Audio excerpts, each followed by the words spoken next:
The final week of the high school basketball regular season is here, and we've got a District 7 3A collision on tap tonight.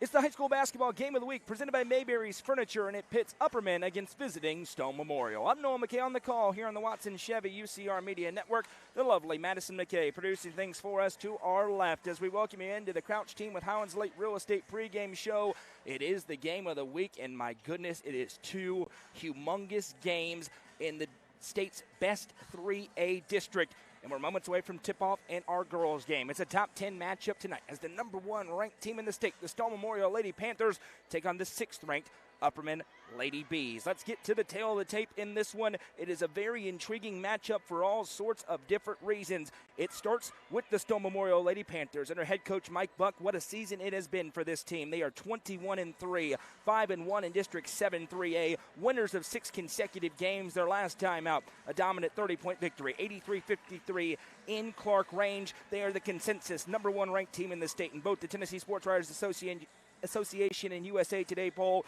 They're also number one in the UC Top 5. The Lady Panthers are 8-1 against 3A opponents this season. They are 5-2 on the road. They are an elite girls basketball team. Their opponents tonight, the Upperman Lady Bees, and their head coach Dana McWilliams with a record of 20 victories and 6 losses. 4-3 in District 7 AAA. Their last time out was a 51-42 victory over the Kings Academy, but that was not the headline last week for Upperman. We thought this game would be potentially to force a tie, a top District 7 AAA. The Livingston Academy Lady Wildcats had other plans. They knocked off Upperman on this floor 34-29. That sent Upperman down into the 3 spot. They still have a chance to force a tie, but a whole lot would have to go their way. Two very different spots now for these two teams, 1 week ahead of the postseason. Of course, as we move through the broadcast, we'll tell you about those postseason implications. The Lady Bees are number 6 in the state of Tennessee in the Tennessee Sports Writers Association and USA Today poll. They're an honorable mention in the UC Top 5. They are 7-1 at home this season, 6-3 against 3A competition.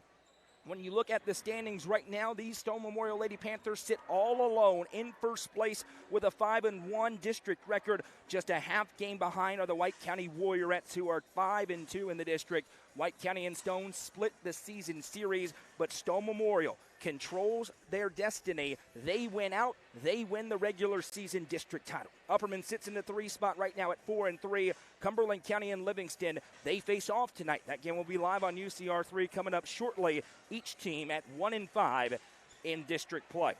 For Stone Memorial, they have been dominant in their victories. All 5 district wins have come by at least 14 points. Their lone loss at White County, a 67-43 loss just about a month ago. They're led by their very impressive freshman, Lexi Clark, 16.6 points per game. She's a 35% three-point shooter, and their senior steadying force, Ashley Wittenberg, at 15.2 points per game. She has had a great senior season, stepping up as the leader of this basketball team on the floor.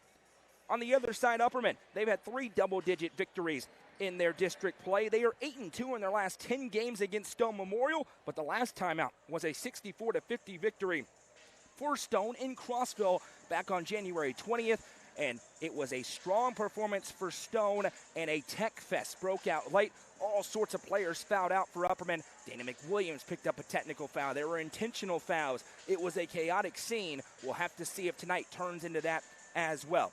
But the story this season, maybe in the entire Upper Cumberland, has been the resurgence of the Lady Panthers.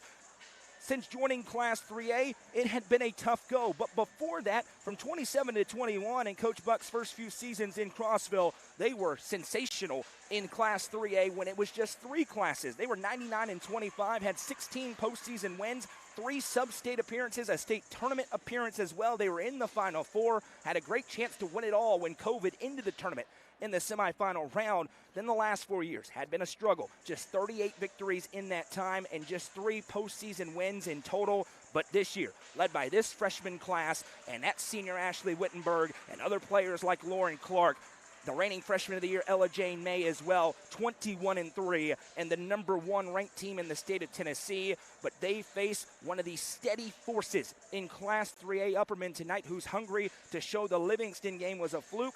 Among the top 3 teams in District 7 3A, these 2 teams in White County, none has beaten another on the road. Stone trying to be the first team to do that tonight as Upperman looks to defend their home floor. When we come back, we'll have the South Willow Auto Clinic starting lineups and all the action. It's a showdown tonight in Baxter. Stone Memorial and Upperman set to face off on the other side. This is the high school basketball game of the week, presented by Mayberry's Furniture, and you're watching it on the Watson Chevy UCR Media Network. Mayberry's Furniture has been family-owned and operated since 1946 and is now serving the Upper Cumberland with locations in both Crossville and Cookeville, offering the largest array of solid wood furniture and mattresses in the area. They also provide a best price guarantee and in-house service and delivery. Stop into their 15,000 square foot showroom at 1020 South Willow Avenue in Cookeville to see their selection of Amish solid wood, flex steel, Tempur-Pedic, Sealy Posturepedic, and much more today. Mayberry's Furniture is proud to be the presenting sponsor of the high school football game of the week on the UCR Media. Gentry's Power Equipment is proud to be the presenting sponsor of Upperman football on UCR. Located at 755 Buffalo Valley Road in Cookeville, Gentry's Power Equipment is your local steel dealer with a huge selection of outdoor power equipment including chainsaws, blowers, trimmers, mowers, pressure washers, and more. They are your local one-stop shop for high-quality equipment. Locally owned and operated, Gentry's Power Equipment is proud to support Upperman athletics and use Livingston Regional Hospital is Livingston's hometown hospital. Located at 315 Oak Street, Livingston Regional Hospital provides compassionate quality care for all patients from local people you can trust so you can count on them to treat you like family. Their excellent staff offers years of experience and training to meet the needs of all patients. They understand the importance of providing care in a professional and comforting manner. They're proud to partner with Livingston Academy Athletics through the LRH Sports Medicine Team. Livingston Regional Hospital is a proud sponsor of this broadcast on the UCR Media Network. Box Drop Cookeville is the easiest way to buy an affordable mattress, specializing in clearance and closeouts directly from the manufacturers. They're able to pass huge savings on to you. Make an appointment to see their warehouse full of selections including big-name hybrid and memory foam alongside traditional springs that are among some of the coolest to touch mattresses on the market. Call Brandon Lane at 931-349-7066 to make your appointment today. Box Drop Cookeville has been proud to serve Cookeville since 2018. Tee Up is the Upper Cumberland's best indoor golfing experience. With 3 state-of-the-art golf simulators, you can work on some of the world's best courses, all in the comfort of their climate-controlled facility. Want to know where you can improve? See everything from club speed to spin rate in seconds. They also have plenty of other games to enjoy time with friends. Conveniently located at 141 4th Street in Baxter. Stop in. Visit them online at teupgolfclub.com or call them at 931-559-GOLF to reserve your simulator today. Tee Up is proud to support this broadcast on the UCR Media Network.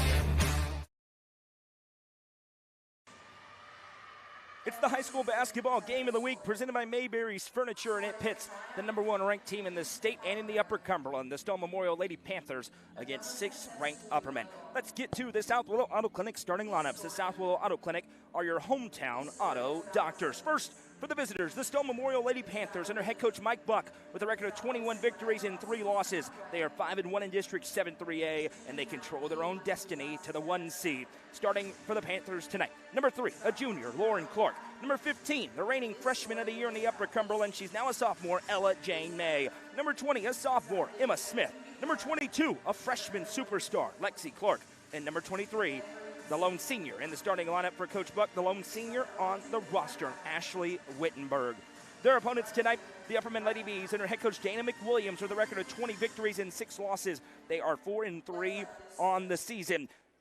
Another change tonight for Dana McWilliams. She goes back to her opening night starting lineup. Starting for the Lady Bees, number 3, a sophomore, Cassie Crouch. Number 11, a junior, Sadie South. Number 12, a senior, Taylor Delente. Number 22, a senior, Gracie Butler. And number 23, a senior, Maggie Butler. Starters once again for the Lady Panthers, Clark, May, Smith, Clark, and Wittenberg. And for the Lady Bees, Crouch, South, Butler, and Delente. Stone Memorial, the road team in their black uniforms in shorts, gold numbers, or gold trim around the white numbers and letters. Stone Memorial, or pardon me, Upperman in their home white uniforms, white shorts, black numbers, and letters. Let us know in the comments section who you are, where you're watching from, and who you're cheering for in this one. We are live on the main UCR Facebook page, YouTube channel, and the NFHS network. It is senior night here in Baxter, and it looks like for their three seniors, the Butler twins and Taylor Delente, some of their younger siblings and family members have done the introductions for them. And that's a pretty cool moment for those seniors as they come out onto the floor. It's also why the music stopped here in the gym. For the Lady Panthers of Stone, they win District 7 3A with a 2-0 week. They play tonight, obviously, and then Friday night against their crosstown rival at Cumberland County. For Upperman, likely locked into the 2 or the 3 seed, sitting in the 3 seed right now. There is one scenario which would have a 3-way tie. It is incredibly unlikely. It would require a Cumberland County win tonight, Upperman winning tonight, Cumberland County defeating Stone on Friday night, and Livingston beating Sparta on Friday night. If all those things happen, there could be a 3-way tie for first. Crazier things have happened, but that one seems a little bit wild. The district tournament will be held at Cookeville High School starting a week from Friday, and it will be an unbelievable district tournament indeed. The 4 and 5 seed will play each other, and then the top 4 will face off for seeding into the Region 4 3A tournament.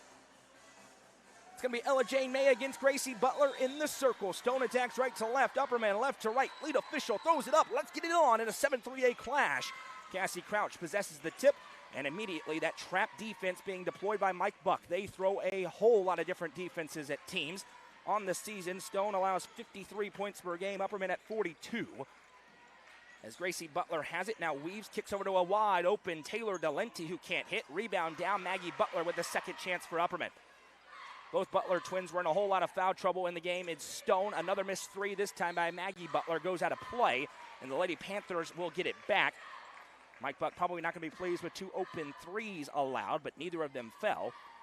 3 games live across the network tonight over on UCR 3. It is Livingston and Cumberland County. On UCR 2, a big girls game. York Institute York Institute travels to take on Pickett County. And of course, we're live here from Baxter. Ashley Wittenberg with the basketball here as she calls out the play. What a season she's had in her senior campaign. She'll dump it over left side. Now on the drive, there's that freshman Lexi Clark, and a foul already. This will be something to watch. The foul trouble. Maggie Butler fouled out of the Livingston game, but this one goes on Taylor Delente. That is her first. Baseline inbound coming here for Stone Memorial. Lady Panthers on the road, running out of time. Wittenberg did run out of time. It's a 5-second violation, and possession goes back the other way. We want to send a shout out to Ella Fox, our sideline reporter here the past few weeks. Under the weather today. Hope she's feeling better. We would have had her here today, but she's rested up as Cassie Crouch has it. Sends right side to Sadie South. Now back to Crouch. Crouch has a trap stepping towards her. A sophomore has it pulled, and that will be a jump as Lexi Clark got her hands on it. It's a turnover. Possession back the other way. That Stone defense, the Clark sisters just kind of slowly stepped forward and controlled the space. Possession back to Stone. We're a minute into the contest, still scoreless. Lady Panthers, how about the week they had last week? An explosive scoring output against the White County Warriorettes, and a huge home victory for them as they avenged an earlier loss, winning by 24. But a moving screen as Lauren Clark stuck the leg out just a little bit there, and that will be the first on Clark, first on the Lady Panthers. Crouch has it, again fires it ahead. You just see all the different black jerseys flying around on defense, making it confusing for their opponents. Delente gives back to Crouch, now across to South. Back to Crouch. They force turnovers at a high clip. You have to be the number 1 ranked team in the state. Gracie Butler poked from behind, stolen away. And there's Emma Smith on the turnover. Ahead, Lexi Clark. She drives, throws it high off the glass. No Delente on the rebound. We are still scoreless. A minute and 40 seconds into the contest. Over here's Cassie Crouch into the front court, tries to cross over. Already 2 turnovers forced by the Lady Panthers. Crouch dumps it ahead to Delente. Delente drives, dumps over to Gracie Butler, who puts it off the glass for 2. Gracie Butler with the game's first points, and it's 2-0 Lady Bees 2 minutes in. Upperman's defense absolutely stifling. Maybe the top defense statistically in the classification, allowing just 42 points a night as the mid-range jumper is up and good. Off the dribble, Emma Smith ties the game up at 2. Full court press here for the Lady Panthers, forces another turnover. Already the third by the Lady Bees. Clark throws up the runner, can't hit Delente on the rebound. Delenti has it poked. 4 turnovers for Upperman early on. This time it's Lauren Clark. Dumps it across. That pass out of play. Was it deflected? They'll say it wasn't. And possession back to the Lady Bees with 5:28 to go in the first quarter. Kathy's watching. She says she's cheering on the Bees, as is Linda. Keep those comments rolling in as Gracie Butler has it. Fires it ahead to Sadie South. All alone. Finger roll is good for Sadie South. The junior makes it 4-2 Lady Bees. Here's Lauren Clark driving ahead against Gracie Butler. They got into a tizzy and a half as a foul will be called. Maggie Butler got her arms in there. And already you see it. It was very chippy in the first meeting. That's going to be the first on Maggie Butler.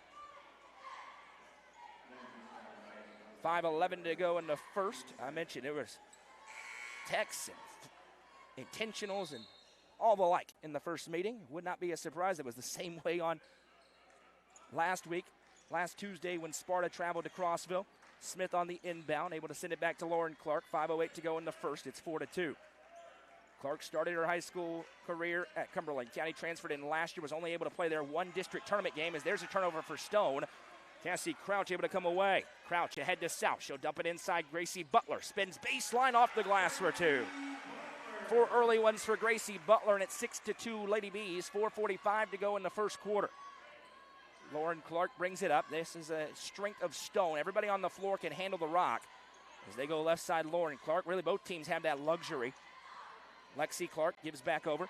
Now a little jab for Smith. She dumps back to Wittenberg. Wittenberg on the drive, able to punch it over left side. May lines up the 3. That one can't get the roll. Clark right there. Offensive rebound. Put back, no. And another one, and this is a big one. Foul trouble early. The second on Maggie Butler. And Lauren Clark's going to go to the line to shoot 2. Abby Stone to the table. She's going to check in for Maggie Butler. T.T. Carson is there. A Lady Panther is also there. And Lauren Clark goes to the line for 2. Clark got the offensive rebound. She averages 7 boards a game and connects on the first free throw. Bella Wyatt into the game for the Lady Panthers. And that's a big boost for this team to get her back in. Missed quite a bit of time with an injury. Now back in there, asleep on that left knee as the free throw's no good. Stone boxed out. Delenti runs down the rebound. 6-3 Lady Bees. 4:19 to go in the first. Carson picks up her dribble, sends it over to Delenti. Delenti with Clark in front. Now bounces to Stone. Stone reverses Sadie South. South skips it over left side. Gracie Butler. Butler fires a pass, tipped and intercepted. Lexi Clark fires it ahead to Lauren Clark. 5th turnover for Upperman. Lauren Clark left wing side. Now fires it back out. Wyatt back to Clark. Into the corner goes Wittenberg. Past the midway point of an interesting first quarter. 6-3 Lady Bees. Wyatt hands off. Lexi Clark goes into Lauren. Reverses out Wyatt. Lines up the 3. Can't hit it. Rebound again. Lauren Clark all alone, but missed the bunny on the putback. Rebound down Carson. I think she was surprised by how open she was. Carson splits the trap. T.T. Carson coast to coast and a foul. And this is a big one the other way. Lauren Clark now has 2. So Maggie Butler and Lauren Clark, each with 2, a key piece for both teams out of the game right now. Bella Fye in for the Lady Bees. Brooklyn Lane checking in for Lauren Clark. Delenti to inbound from the baseline. Going to send over the top to Fye. Sophomore guard Bella Fye over to Taylor Delenti. Lines up the 3, a little bit off. Rebound down. Carson has it. Second chance for Carson as she spins it over to Delenti. She'll toss it to Fye. Now South. South, again, that high arcing pass. Now fires a fastball into Delenti. This is 1-3-1 look for Mike Buck as Delenti drives, picks up, spins back Carson. Carson picks up her dribble. Lady Panthers trying to get it away from her, and now we will have a tie-up, no a foul. They'll call a hold. Lexi Clark picks up her first. I thought she had a hold of the ball. I thought they could have gotten a foul earlier there, but they call the foul later. And the Stone fans don't like that. It will not be the last call that these two fan bases don't like. That is a guarantee. Delenti now trapped. Stepping through, gets it over to South. She'll send it to Stone. Stone fires a pass kicked out by Lexi Clark. 2:56 to go in the first quarter. 6-3 Lady Bees. Stone trying to become the first team in this group to win on the road. That's White County, Stone, and Upperman. Neither has won in the other's barn yet. If Stone can do it, all they'll have to do is win on Friday against Cumberland County. That is not a gimme, but they'll face their crosstown rival to win the regular season district title. 5 sends to TT Carson, now back Sadie South. Lines up the 3, can't hit, short. May on the rebound. Both offenses struggling early on despite some good looks. Lexi Clark bounds into the front court, works off a May screen. Slices through the zone, sends it over. It went off of Lane's foot. Carson grabs it. Now TT Carson goes into Clark, who stays straight up. Now lost her footing. Carson gets it back, sends it to Delenti. Clark a bit slow to get up. Looks like she's okay. South now in rhythm. 3 hits. Sadie South with a Sonia Brown with American Way Real Estate 3. It's 9-3 Lady Bees. During the game of the week, it's also presented by Gary Maxwell Insurance. Those triples are. Ashley Wittenberg, chased from behind by Phi, able to send it over to the lane. That pass tipped and intercepted. Another turnover for Stone, their 4th. A combined 9 turnovers between these two squads. Delenti against Lexi Clark. Gets some space, now sends back. Cassie Crouch is at the table for Upperman. Gracie Butler has a space, drives inside, off the glass and good. Strong start for the Lady Bees. Gracie Butler has 6 and Upperman's ahead by 8. Wittenberg fires a dangerous pass, intercepted by Delenti. She puts it up and in. Timeout, Mike Buck. Upperman with a big run on their home floors. They've opened up a 13-3 lead. It'll be a quick cash pawn. Timeout on the floor. Need some quick cash. Go visit our friends in Cookeville at Quick Cash Pawn. And this timeout gives me an opportunity to tell you about our friends at the South Willow Auto Clinic. They're your hometown auto doctors. Family owned and operated for over 5 decades. The South Willow Auto Clinic service all makes and models. Stop in at 640 South Willow Avenue for all your auto repair needs. The turnovers mounting for both teams. It was Upperman earlier in the frame. Now Stone struggling. 2 key starters out of the game with 2 fouls. Maggie Butler and Lauren Clark. But 6 points for Gracie Butler and 5 for Sadie South. Make it 13-3 on the other side. The only field goal is a 2 for Emma Smith. Ton of time left, and one of the fun things about this district in particular is the ability for these teams to play great defense, but then to have these explosive runs. And Stone, extremely capable of having one. 3 ball on the way for Wyatt is good. There's the quick answer as Bella Wyatt splashes home the Gary Maxwell Insurance 3. Now a 7-point game. Still 1:26 to go in the first. Phi catches that high pass, sends over to South. South dumps it back out to Phi. Phi with a skip pass, dangerous, out of play, into the bench. Possession back the other way. TT Carson right to the table. She's going to check in. Phi will check out with 1:17 to go. The 6th first quarter turnover for the Lady Bees. And that's an example of when we say a press speeds a team up. That time, had time and just kind of threw it because you sense the pressure. Ahead to Lane, hesitates, puts it up and in. Brooklyn Lane on the lay, and it's 5 straight out of the timeout to cut it to a 5-point game. Delenti ahead, Gracie Butler, sends over to TT Carson. Carson drives inside, steps through and a foul. 2 free throws at the Sonia Brown with American Way Real Estate free throw line for TT Carson, the junior point guard. See who they get this one. A couple of different Lady Panthers in the area. They called it on Ashley Wittenberg, her first, team's 4th. TT Carson at the strike, been a little bit up and down this year. Really all the Lady Bees have at the line as Carson rattles home the first. 5 different Lady Bees have scored in this frame. 59.7 seconds to go in the first. It's been an exciting one as we expect. Carson rattles home the second, 2 for 2, and it's 15-8. An Upperman team that scored just 29 points against Livingston has already scored more than half that here in the first quarter against Stone Memorial. Wittenberg sends it over to Wyatt. Upperman's into their 2-3. Lady Bees certainly run less defenses, as now Gracie Butler going to be called for a push. I think they probably would have let it go, but May ended up going out of bounds, so Gracie Butler picks up her first, team's 4th. You wondered if Dana McWilliams may make a move to prevent the other Butler twin from picking up her second. She does not. Baseline inbound for Wittenberg coming. Fires into the corner. Wyatt has it here. Wyatt has a step, fires it. That one's knocked away by Carson, stolen by Butler. Now Crouch with it. Cassie Crouch picks up her dribble, fires a pass. Tip, Gracie Butler grabs. Now Butler, the freight train, drives in, off the glass and good. 8 in the first for Gracie Butler. Upperman with a 17-point opening frame with 25 seconds to go. Here's Ashley Wittenberg now. Wittenberg sends over to Lexi Clark. She's looking to find her stride.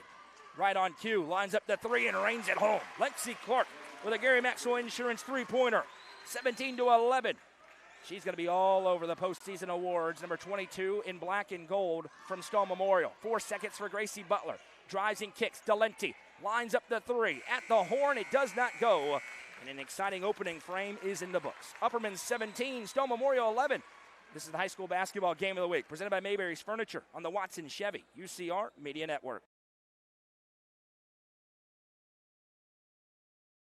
Caring for others is a privilege we don't take lightly. When you call Hiller for your plumbing repairs or service, you're not only trusting us to do the job right, you're trusting us with your family's comfort and safety. That's why we care for every client like our own loved ones. And that's why when we see something that could use some attention, we happily jump in to help.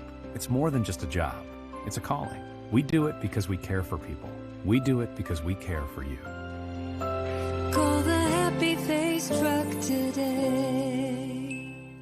Surfmasters Landscape Management has been serving the Upper Cumberland since 1996. They offer a variety of services, including lawn maintenance, landscape design and installation, landscape lighting, irrigation systems, and more. They also provide snow and ice removal during the cold winter months. For more information, contact Matt Wilson at 931-261-1587 today. Turfmasters Landscape Management is a proud sponsor of this broadcast on the UCR Media Network. Lady Bees 17, Lady Panthers 11. Second quarter action set to get underway. Mayberry's Furniture has 2 locations to serve you, one close to here in Baxter and one close to Stone Memorial right on the square in Crossville. A 15,000 square foot showroom on South Willow Avenue. Go and check them out. Fellas, you know your couch, it's been lumpy. There's springs sticking out of it. They got really good ones over there. Great local folks as well as Cassie Crouch lines up the 3, can't hit. Ella Jane May on the rebound. Stone trailed by as many as 10. We're able to rally back with a couple of 3s. Now Lexi Clark hits another. Lexi Clark with her second. Gary Maxwell Insurance 3, averaging 21 plus in district play. And this district is no small feat as Sadie South brings it across the timeline, stepped out of bounds or dribbled it out of bounds. Either way, possession back as Stone has cut it to 3 with the basketball. Maggie Butler and Lauren Clark both out of the games with 2 fouls. Now Lexi Clark will get a very quick breather. You'd have to imagine Caitlin Smith checking in for the first time for Mike Buck. Big crowd on YouTube, decent crowd on Facebook. That'll grow as this game continues to remain tight as Wyatt lines up the 3. Looking for her second, can't hit, rebound tipped. May has it, second chance for the Lady Panthers. May turns around, throws it up, no rebound tip. May has another and puts it in. Ella Jane May with back-to-back offensive rebounds, and Stone Memorial has cut a 10-point deficit to 1. We told you these 2 teams can be extremely explosive. Crouch picks up, dumps it over to Carson. Carson picks up her dribble. Going to send it back to South. Stone averages 66.2 points per game. That's 14 points higher a night than Upperman. We mentioned Upperman with the edge in defensive points allowed. Taylor Delenti's 3 just a hair too strong. Wittenberg on the rebound, and Stone is looking for a lead for the first time. Wittenberg steps through, sends it to May. Sidearm 3, can't hit. Gracie Butler on the rebound, fires it to Carson, who bobbles, gathers, and is tripped. Caitlin Smith just feet got tangled up there, but they call the first on Smith, the first team foul on the Lady Panthers. And now Dana McWilliams will take her first quick cash pawn timeout on the floor, a 30-second timeout. Thompson Machinery and the Cat Rental Store, your one-stop shop for all your dirt machinery and aerial equipment needs. Located at their new facility at 4314 Academy Road in Cookeville, they're a Caterpillar dealer who rent, sell, service, and provide parts.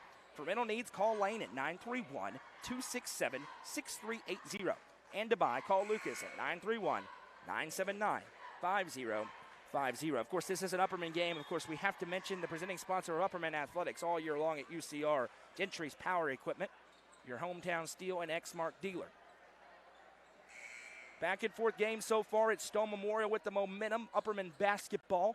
They lead 17-16 on their home floor. District tournament tips off at Cookeville High School. 4-5 matchups a week from Friday as Gracie Butler will inbound, and we will have complete coverage of the 7-3A tournament alongside the 4A tournament and the single A tournament. Cassie Crouch brings it into the front court, sends over to South. Thought about it, dumps it over to Delenti instead. Now Maggie Butler back in, into Gracie. Twisting, shot and a foul. Caitlin Smith going to be called for her second. Just checked in and picked up a couple.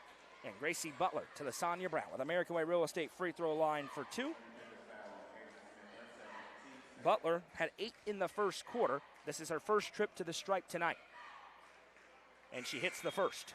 Lexi Clark back in, Emma Smith back in for Stone. And it looks like Mike Buck's gonna, and why wouldn't he? The comeback has begun. Keep Lauren Clark out for longer. Try to give her a longer runway later. Gracie Butler splashes home both free throws. And it's 19-16, Lady Bees. Wittenberg brings it up. Scoreless so far. That's a rarity for number 23. Still a lot of basketball to play. Wittenberg drives and kicks back to Lane. Lane gives off Smith. Smith back to Wittenberg. Wittenberg into the mid-range. Delenti closes out. Now she'll spin it back to Lane. Over to Wittenberg. 5:50 to go in the first half. It's 19-16. Wittenberg drives inside. Delenti bodies her up. Shot won't go. Rebound fought for, and a foul is going to be on Brooklyn Lane as she got a hold of Sadie South. First on Lane, third team foul against Stone Memorial. 5:42 to go in the second. 2 Lady Panthers have 2. 1 Lady B has 2. A host of other, particularly Lady Panthers, have 1. Maggie Butler dumps it back to Gracie. Gracie spins, triple team, sends it ahead to Delenti. Over to Maggie. Maggie drives inside. Her first shot attempt from inside the arc is good. Maggie Butler becomes the 6th Lady B to score. Pardon me, the 5th. We know I can't do math. It's 21-16. Wittenberg gives over to May. May with a jab step. Goes to work on Maggie Butler. Steps through. High off the glass. No offensive rebound again. Those are mounting for Stone. Lexi Clark has a lane. Pulls up at the mid-range. Can't hit. Rebound down Maggie Butler. Had 16 points and 11 rebounds against the Kings Academy on Saturday. A revenge game as Delenti sends back over to Cassie Crouch. Now dumps it ahead to beat the 10 seconds to Gracie Butler. Over to Maggie. She puts it up and in. Upperman has adjusted to the press nicely after that first meeting. It's now 23-16. Lady Bees on a run. When 2 great teams get together, it's always a game of runs. That's the case now as Wittenberg spins in against South. Now May sets a screen as Clark goes to the table for Stone. Carson there for Upperman. Jumper won't go for Wittenberg. Rebound down for South. Upperman basketball ahead to Crouch. Crouch, dangerous pass, but finds the target, Maggie Butler. Now Gracie. She'll send it over to an open Taylor Delenti. Delenti back to Crouch. Crouch dumps it into Gracie Butler. She steps inside. Right-hand shot, good. Gracie Butler again, and Upperman has spaced it back out to a 9-point game. Here's a drive in for Lexi Clark. Finger roll, tough shot, can't hit. Rebound tipped a couple of times. Maggie Butler wins it. Ahead to Delenti. Defensive numbers back for Stone as Delenti fires it over to South. Back to Crouch. Crouch gathers, reverses to Maggie. Maggie. Lane got a hand on it. Now Gracie Butler drives inside, steps through, lost handle, gathers again. Back out South, into Maggie. Maggie dumps it over to Delenti, who puts it in. Wonder if it may be timeout time for Mike Buck. Not yet. Largest lead of the game for the Lady Bees. They're up by 11. Wittenberg sends it left side to May. Back to Wittenberg. Huge run for Upperman. Dangerous pass intercepted. 6 turnover for Stone. Gracie Butler has it poked, tries to gather, now throws it behind her. Maggie is there, losing handle on it. On her backside, there's the tie-up. And the arrow going to belong to Stone after a chaotic sequence as Lane and Maggie Butler each had their hands on it. Back in is Wyatt and Lauren Clark. T.T. Carson in, spelling Gracie Butler. 3:14 to go in the first half, 27-16. Stone going to look for another answer here. They had one, trailed by 10, cut it to 1. Now it's 11.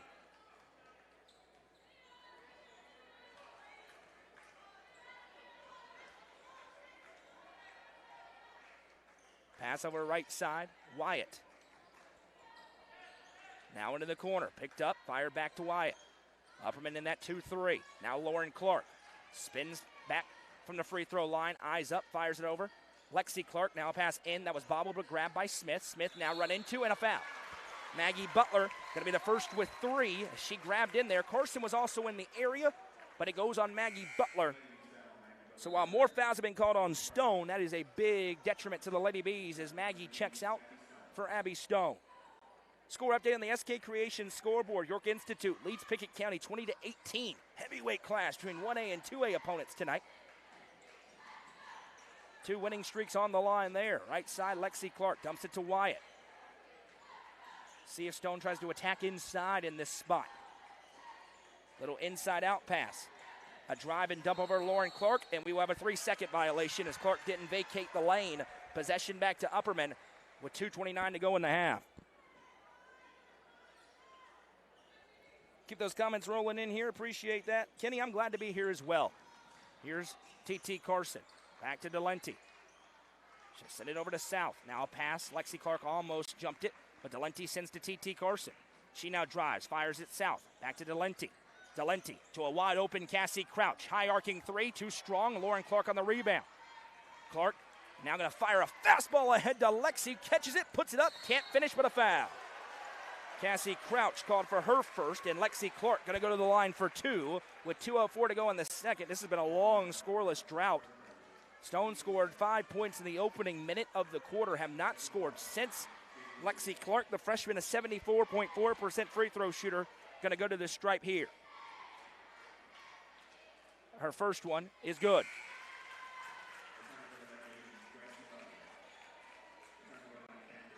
Gracie Butler back in, Ella Jane May back in for their respective teams as Smith and Delenti check out. 10-point game again. Lexi's next one is good. 2 for 2 for a young lady destined for greatness.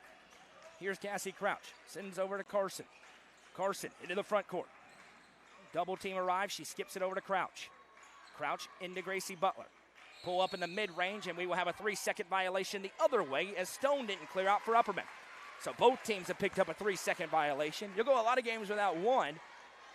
But once you call one, you got to be watching both ways. The official does. And Stone Memorial on another Upperman turnover gets it back. Wittenberg brings it ahead. Now left side back. Wittenberg, little inside out to Wyatt. In rhythm 3, hits. Bella Wyatt with her second. Gary Maxwell Insurance 3. And now it's Stone on their run. 5 straight for the Lady Panthers as Carson is fouled. Wyatt wrapped her as she went around, and this will be the 4th on the Lady Panthers. T.T. Carson will go back to inbound here for the Lady Bees. Been a fun first half so far, very much still up in the air. Carson weaving through traffic. Stone has not led, however, as Stone had to go right off her face. Possession back to Wyatt. Another turnover for Upperman. Wittenberg now in the front court. Goes into Butler and a block. The second on Gracie Butler as she didn't have positioning. That's the 3rd team foul on the Lady Bees. So both Butler twins in foul trouble again. 3 on Maggie, 2 on Gracie. And that'll send Crouch to the table, likely for Gracie Butler. It will be with 1:08 to go in the second. 27-21 our score. Wittenberg to inbound from the baseline. Throws it over for Wyatt. Hit a couple of big shots. Now Wittenberg flashes off a screen to the wing. Back out Wyatt. Swings it over Lexi Clark. That pass into Lauren. Back out Wyatt. Again. Open 3. And again, she hits. Bella Wyatt back in the lineup the past couple of games, and she splashes home 3 triples in the first half. Stone is back within 3, and 8-0 Lady Panthers run. Here's Carson. Drives and kicks to South. Looking for the answer. She got it. Sadie South with a Sonia Brown with American Way Real Estate and Gary Maxwell Insurance 3. And Upperman back in front by 6 with 37 seconds to go. Stone does not typically hold. They don't hear. Wyatt, 3, no. Rebound on the weak side from May. Now Lexi Clark. Little Hezzy pulls up and hits. 18-footer for Lexi Clark, who now has 8 in the quarter, 11 in the half, and it's 30-26. Crouch in some trouble. Spins against the trap, and we have a tie-up called for a jump. The arrow belongs to Upperman. That'll flip it and give Stone possession to start the second half.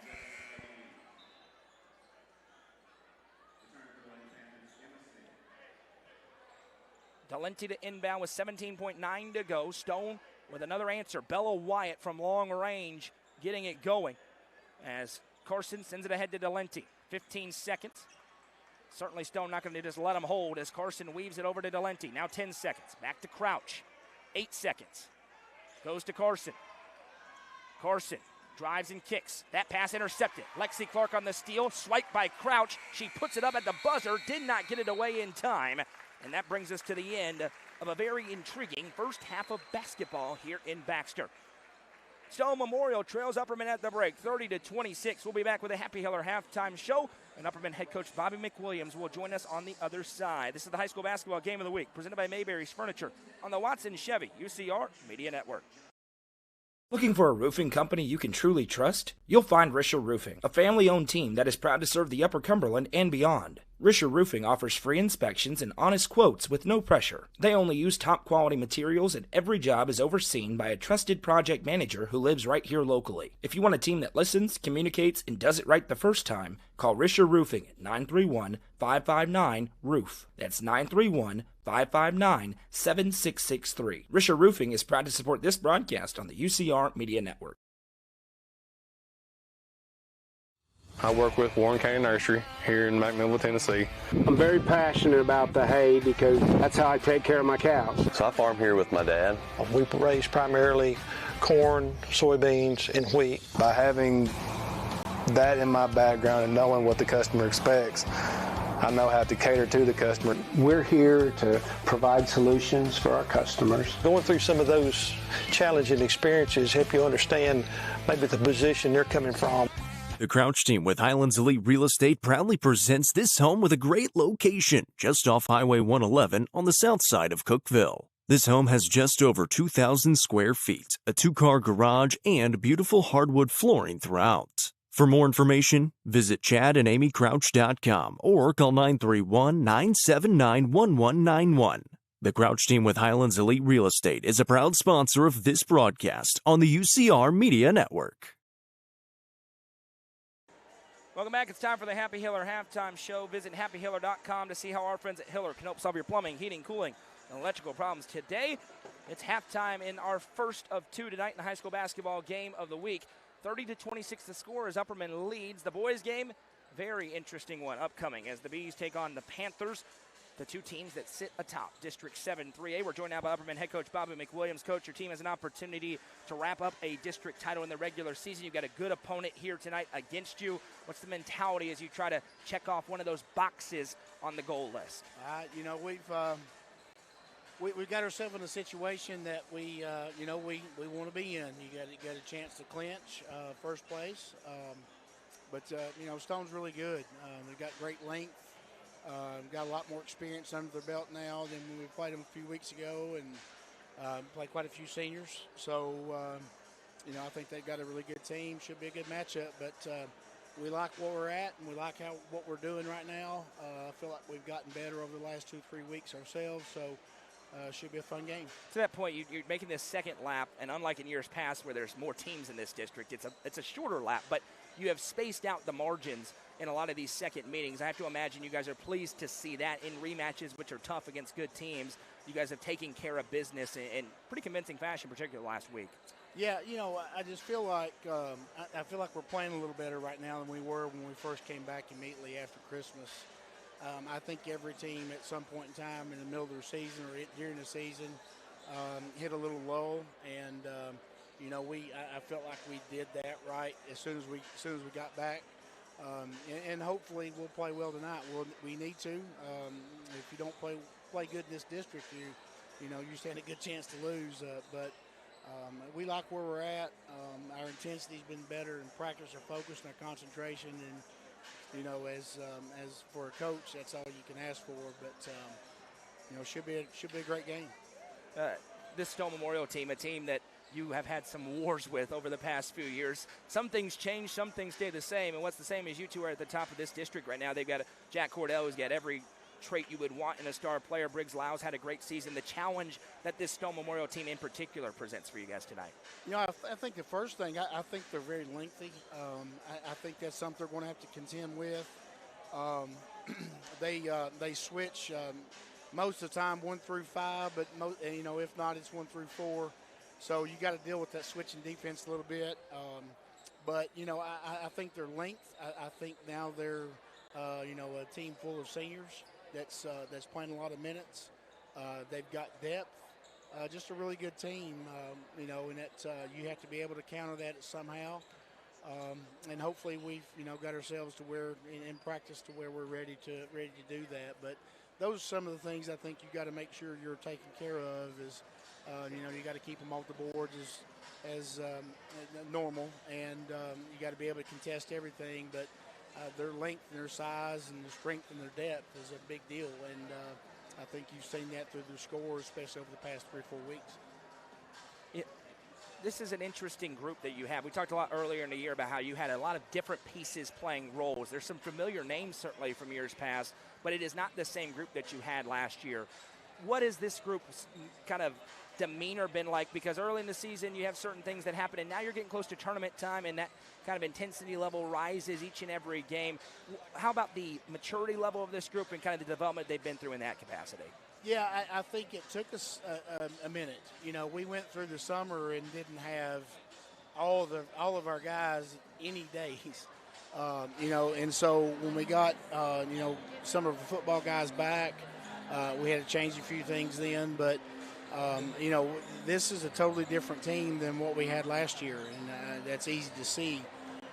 We lost 4 guys that were in our rotation last year that played quality minutes, and they've done majority of our defending. They done a lot of our rebounding, a lot of our scoring. So we just we really missed that earlier in the year, and we're trying to figure out who we are. And I think everybody, every coach, every team tries to gain some sort of identity. And I think we were just kind of wading our way through the waters, trying to figure out exactly what we were going to look like, and we're starting to do that.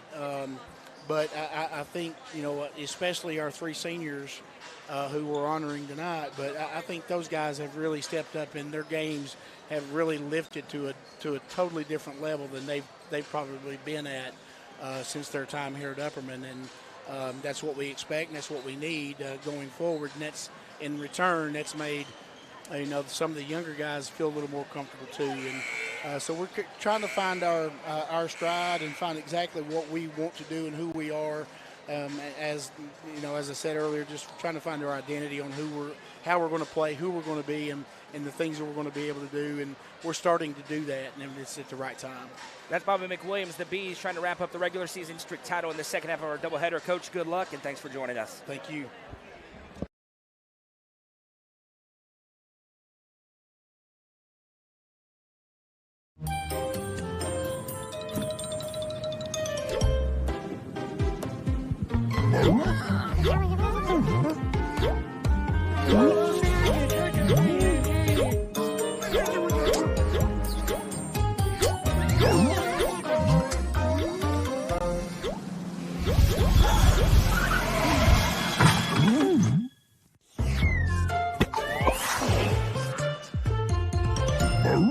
Nelson Trophy and Screen Printing is proud to support student athletes and athletic departments throughout the Upper Cumberland. They are also proud to sponsor Nelson Trophy and Screen Printing's Player of the Game on this broadcast. From trophies to t-shirts, they can do it all. Be sure to stop by and see them at 120 Circle Drive in Allgood, or give them a call at 931-537-9559. Nelson Trophy and Screen Printing, proud sponsor of this broadcast on the UCR Media Network.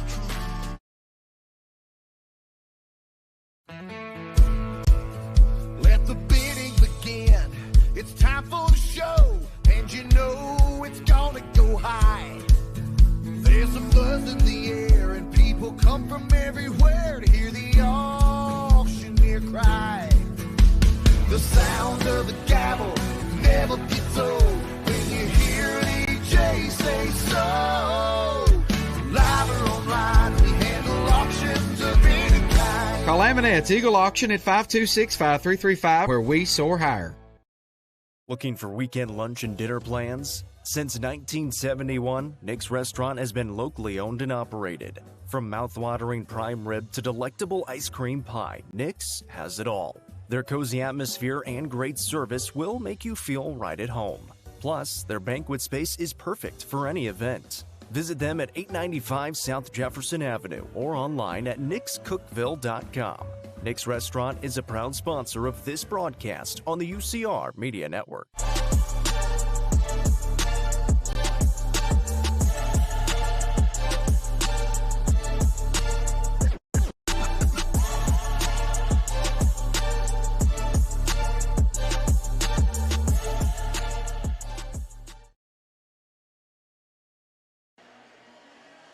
Welcome back. The teams have emerged from their halftime locker rooms, and we're set for second half action here in Baxter. The number 1 ranked team in the state and in the Upper Cumberland, the Stone Memorial Lady Panthers, find themselves down here on the road to 6th ranked Upperman, although it is anybody's ball game at 30-26. Really a fun first half, some good plays both ways. We've seen defensive sequences, we've seen some great offensive plays. This is what you would expect in a heavyweight fight. Second meeting between these two certainly could not be the last. Depending on the result of this game, they could see each other in as little as the district tournament semifinals. Could be in a championship game, could see them twice in a region tournament, could even see them again if both teams make the state tournament. What a postseason it's going to be. Stone Memorial will attack left to right. Upperman will attack right to left.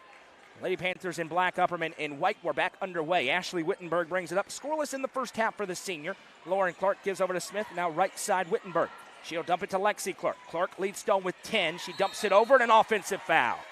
Gracie Butler took the charge. Lexi Clark went in and dished it into the corner to Lauren Clark. And that is the second on Lexi Clark. Several players with 2, one with 3, and that is Maggie Butler, who is on the floor for Upperman. Taylor Delenti to inbound. It was a game of runs in the first half. Stone has not led. Trailed by as many as 11. Cut it to 1. Now it's 4. And they've changed the pressure again. Was a 1-3-1. Now a collision out of bounds. And possession will go back the other way as Lauren Clark and Delenti went body to body. And possession back to Stone Memorial. 7:32 to go in the third. It's 30-26. Wittenberg with it as she brings it up. See the comments. Kayla's cheering on the Panthers. Keep those rolling in on both Facebook and YouTube. Big crowd on YouTube tonight. Into the mid-range, May picks up, sends back to Ashley Wittenberg. Wittenberg, bodied up by South, who stays in front. One of the more underrated defenders in the Upper Cumberland, Sadie South. Everyone knows her shooting, but she's great at that too. Lauren Clark drives, dumps it across to May. May clears back out to Smith. That's Emma Smith. Now back to Ashley Wittenberg. Wittenberg, little hesitation, drives, skies up over South, can't hit. Maggie Butler on another rebound. And Maggie tries to get it away from 3 different Lady Panthers, and they do. Crouch on the breakout to Delenti, puts it up and in. A lot of turnovers early for Upperman. Since then, they have broken the pressure fairly well. It's a 6-point game. Here's Lexi Clark off the dribble. Retreats it over to Ella Jane May. Thought about the 3, now goes to work on Maggie Butler. They love to get her out of the game with 4 fouls. Wittenberg drives, now picks up, and there'll be a tie-up as Butler got her hands on it, and possession back to the Lady Bees.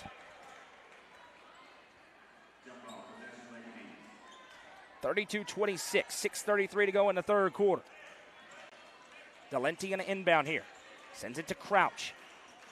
This pressure is at its best on inbounds plays, but Upperman breaks it there. Gracie Butler, Euro step, drives, throws it up, too strong. Lauren Clark on the rebound. Here's Stone with a chance to strike. Great outlet feed to Lexi, who puts it up, can't get it to go. Maggie Butler on the rebound. Now Upperman out and running. Delenti slowed down by Smith. Picks up, fires it across to Crouch. Crouch working against Clark, sends it ahead to Butler. Gracie Butler against Lexi Clark. Tosses it over to South, now back to Gracie. A lot of sisters on the floor right now. Delenti had to go back to grab that pass. Lexi Clark from behind, pickpockets. Delenti gets it back. Battle there. Ahead Maggie Butler. She'll jump it over to South. Now Crouch lines up the 3. Wide left off the back of the iron. Delenti rebound. There's a tie-up. She saves it into Maggie Butler. Now Gracie. Gracie drives, throws up the floater and banked it in. The game of run continues, and it's Upperman on a burst. They lead by 8 again as T.T. Carson goes to the table. Stone looking for an answer. Wittenberg off of May's screen. South goes over. Now she'll dump it over to Lexi Clark. Intensity level rising here in the gym tonight in Baxter. Lexi Clark on the drive and an offensive foul. Lauren Clark going to be called for it. And that is the 3rd on Lauren Clark. First Lady Panther there, and the trash talk begins. And now a little arm, watch for it to happen. And now Clark clapping her hands. Lauren Clark's got to be very careful here to not pick up anything else.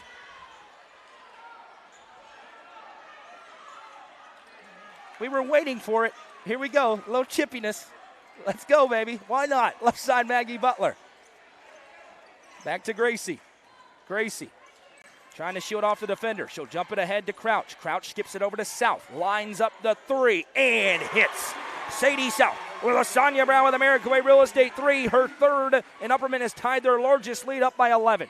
Here's May on the drive. Contort blocked. Maggie Butler with the block. May put back and a huge foul. Maggie Butler going to pick up her fourth. No, they do not. They said it was from behind. It goes on Cassie Crouch. A big change in the call. My apologies. It is the second on Crouch. Maggie Butler prevents her fourth for now as the free throw for Ella Jane May. And really, these teams both have their superstars. You don't get to the level and caliber of these teams without players like Ella Jane May, who does all the little things. If you talk to coaches, a lot of them say Ella Jane May is the player that of this Stone team really gets their attention. She rebounds the basketball. She passes it well. She hustles the whole game. And Ella Jane May, her second free throw is on the way. That one pops through is good. 2 for 2 for the sophomore. It's wide, despite not a great year record-wise last year for Stone. She was our freshman of the year. As Carson sends over to South. Lines up the three. Can't hit too strong. Rebound tipped. It went off of Lane's leg, and it'll stay with the Lady Bees. 37-28, 4:44 to go in the third quarter. Gracie Butler got a very quick breather. She's at the table, says, who am I checking in for? It's T.T. Carson. Delenti to inbound from the baseline. Sends over for Maggie Butler. Now back to South. Folks in White County right now are cheering on Upperman. I know that's going to feel weird. They need a Lady B win tonight as Maggie saved it in, spiked it. It's loose, out of bounds, and possession goes back to Stone Memorial. They couldn't save it in. Carson back to the table, checks in for Maggie Butler. Upperman rolling them a little bit deeper than Stone is for the most part, but both teams, you shorten the rotations in games like this. Wittenberg back to Wyatt. What a half she had. 3 threes. Drives over Carson, throws it over her back, but couldn't hit. Gracie Butler on the rebound. Butler weaving through traffic. Now poked from behind by Lexi Clark. Picked the pocket. Possession back to Stone. 10th turnover of the night by my count for Upperman. Wittenberg gives back to May. May to Wyatt. The turnover counts for both teams are very unofficial. I do my best in a game like this. Lane kicks back May. Lines up the three. Spun out, no. Offensive rebound, put back, no. Another one for Lane, won't go, but a foul. T.T. Carson going to be called for the personal. It's her first, team's second. And 2 free throws for Brooklyn Lane, the junior, off the bench tonight, looking for her first made free throw. First trip tonight, she has 2 points so far. And the first one spins out. Lauren Clark back in for Stone. Maggie Butler back in for Upperman. Both have 3 fouls, but it's going to get late in a hurry in this one. 37-28 with 3:50 to go in the third.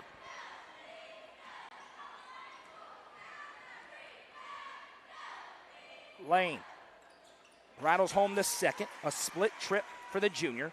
All 3 points in the quarter for Stone have come at the free throw line. Upperman's lead is 8.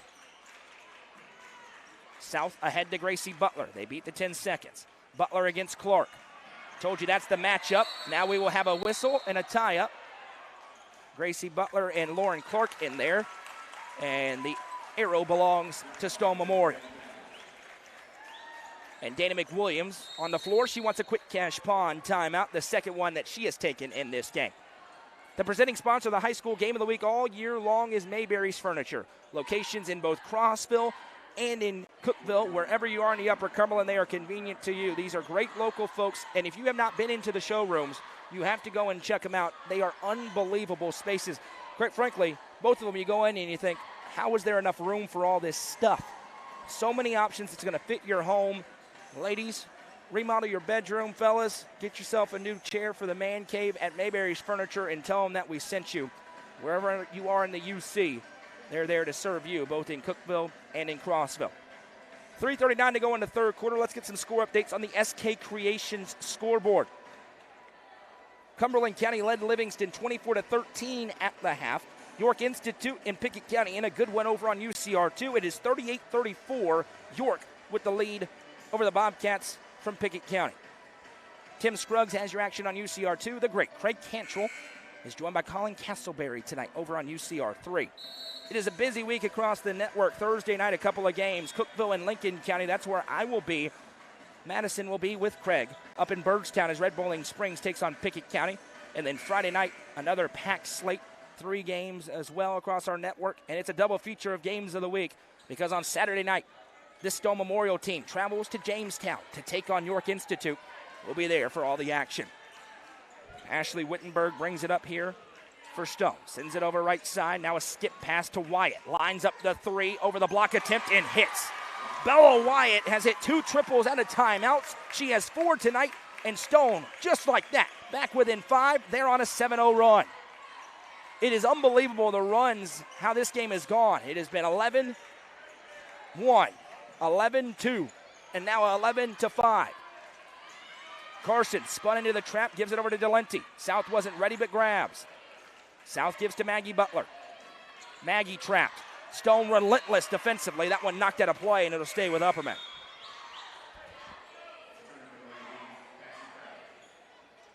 Cassie Crouch back in for Upperman. Sadie South will check out. Delenti to inbound right in front of her sideline. Official says, don't come over the line. She said, I'm trying to back up. Crouch to Carson. Now, high pass. Crouch goes up to grab. The defense continues to shift in the ball for Mike Buck. Carson has it. Delenti. Now Maggie. Maggie Butler picks up her dribble, loses it, bobbled, fight for it, and Lexi Clark threw it off of Maggie Butler's leg. Possession back to Stone as they look to continue their run with 2:37 to go in the third. And I misspoke, it's a 6-0 run for Stone. 3 free throws in the triple for Wyatt. Into the front court, Ashley Wittenberg. Working on Delenti, drives, Upperman's in their man-to-man. Now Lexi Clark steps through and a travel. Took the extra step. No, they called a foul. My apologies. The near side official went to signal for a travel. The far side on the other side said foul, and that is the third now on Cassie Crouch. So 2 Lady Bees with at least 3. Only 1 Lady Panther at that distinction, but a couple more have 2. And Sadie South will check in for TT Carson. Inbound coming from the baseline, Wittenberg. Fires into Lauren Clark. Has space, puts it up, missed the lay-in. Rebound down Delenti. Delenti spins into the trap, able to bounce it over to Crouch. Crouch across the timeline with speed. Gives to South. Passed up the look, instead gives to Delenti. Back to South. Into the corner, Crouch. Again open. Again triggers. That time off the top of the backboard, no. Rebound down Wittenberg. Upperman's gone cold. Stone trying to capitalize. Right side, Lexi Clark. Lines up the 3. Can't hit. Rebound loose. Gracie Butler has it, able to get it over to Delenti. Delenti uses her height to see over the defense. Now Crouch nearly swiped by Clark. Clark's got to be careful, playing with 3. Now Gracie Butler drives inside and is fouled. And this is going to be the 4th, I believe, will wait on Lauren Clark. No, it's Brooklyn Lane who picks up her 2nd. So now equal opportunity. I've called both teams for a 4th foul. That hasn't happened. Lauren Clark will check out as Emma Smith checks in. This is a war tonight. You're about to need your popcorn. Delenti to inbound. Sends it into Maggie Butler. Maggie drives, loses handle out of play, and it'll go back to Stone Memorial.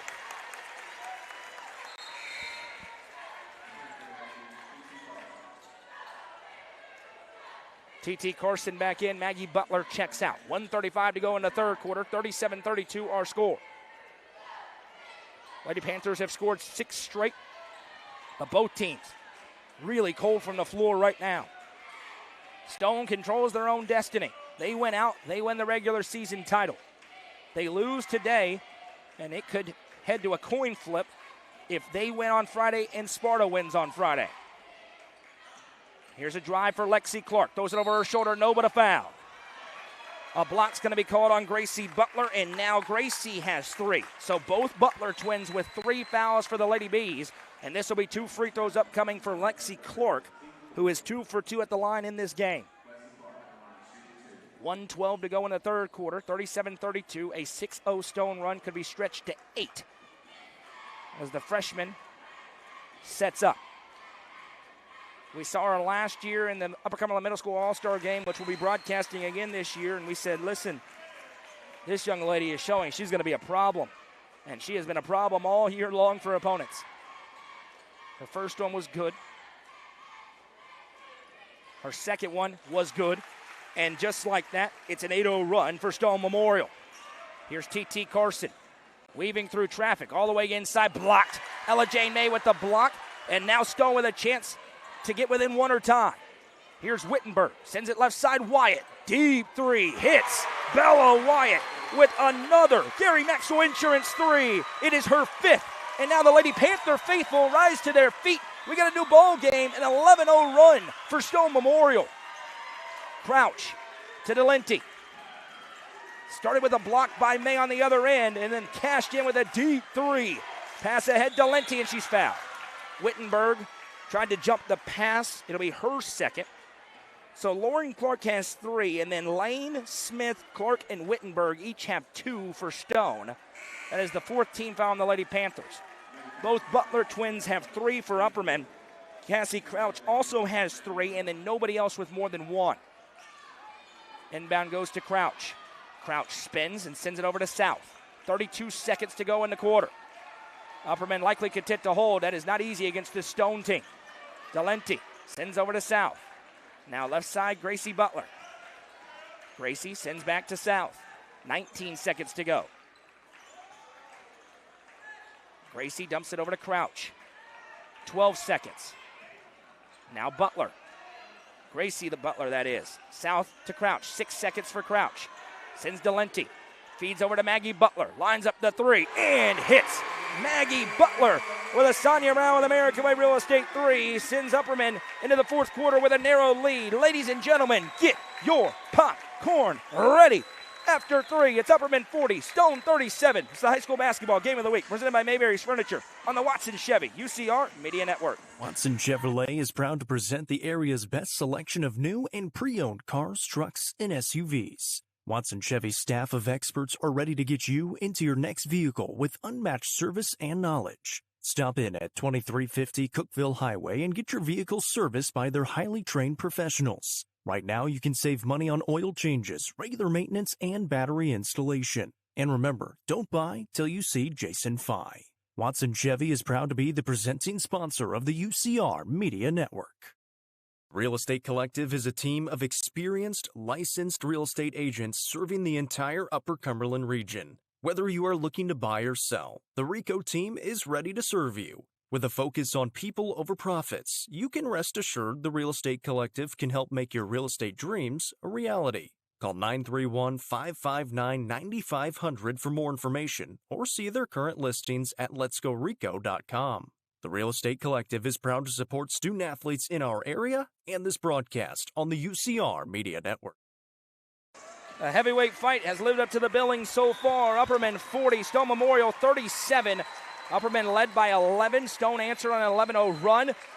At the end of the first half, it was a 4-point game. Now it's a 3-point game, and this one's been all sorts of fun. I'm Noah McKay, joined by the lovely Madison McKay, producing things for us as Delenti tipped that pass. South able to grab. Stone trying to force turnovers. They've been great in the fourth quarters.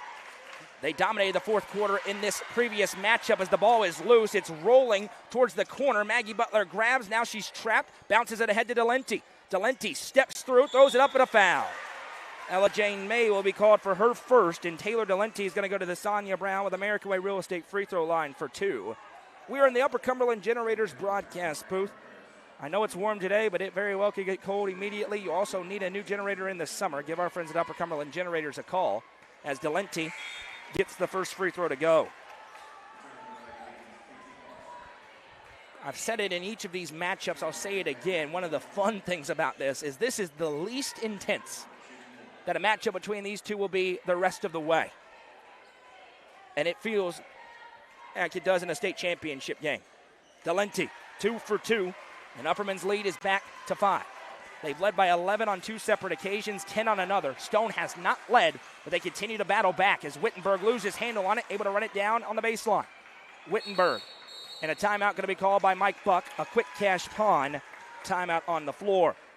The South Willow Auto Clinic are your hometown auto doctors, family owned and operated for over 5 decades. The South Willow Auto Clinic service all makes and models.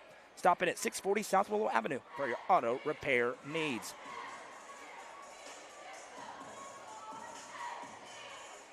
Great games across the network right now, including over on UCR2, where Pickett County now leads York Institute 44-41. York, number 1 in Class 2A. Pickett County, way underrated in Class 1A. Both ranked in the UC top 5. And by the way, Stone Memorial, number 1 in 3A. How about we have a number 1 versus number 1 showdown on Saturday night in Fentress County. York, Stone Memorial, 6 o'clock tip-off. We'll be there for all the action and hope that you'll join us for it. Gracie Butler is being taped up. Reagan Lamb, the great trainer here in Baxter, taping up her left leg, or left ankle, I should say. That's obviously something to watch for here. Coach Brian Lahan on his way to South Carolina for a game. He's Johnson University's head coach, and he recruits the daylights of the Upper Cumberland, a very smart man. One of the many coaches that tunes in. He's always commenting along with us. We appreciate him. Good luck in that game, Coach. 7:18 to go in the ball game here. Upperman's lead is 5, but it's Stone Memorial basketball beneath their hoop. Ashley Wittenberg going to throw it in. Throws it looking for Clark, but it's in a no man's land. Emma Smith able to run it down. Smith against Crouch. Upperman's played a ton of man-to-man tonight. Not that 2-3 patented Danny McWilliams zone. Wittenberg now spinning Lexi Clark, an offensive foul. Extended the arm, and that is now the 3rd on Lexi Clark. So both Clarks have 3. Both Butlers have 3. The sisters are fouling tonight. 7:07 to go. It's 42-37. And you can see the student section filling up. Our boys game, an absolute collision as well. The Panthers just 1 game back of Upperman, could force a tie with a win. Upperman trying to wrap up the regular season district title. Stars all over the place coming up in our boys game. T.T. Carson, guarded by Clark, able to get it over to South. Now Delenti kicks it in the corner. Maggie lines up the 3. Can't hit. Rebound down. Lexi Clark has it. Clark ahead to Lauren. Lauren Clark fires it to May. Wasn't ready for it, but able to run it down. May from the elbow has a step, drives in, finger roll, and 1. Maggie Butler caught her up high. Ella Jane May to the line looking for the old-fashioned 3, and that is the 4th on Maggie Butler. It'll send Gracie to the table, likely 4. Another interesting thing here, we have seen Stone in their first meeting with Upperman. They took a lead in the 4th quarter and held the ball a lot. That last possession, Upperman did not do so. It's easier to do that in an 8 or 10 point game than a 4 or 5 point game, let alone a 2 point game. That's what we have now as May rattles it home. Crouch bringing it up. 42-40.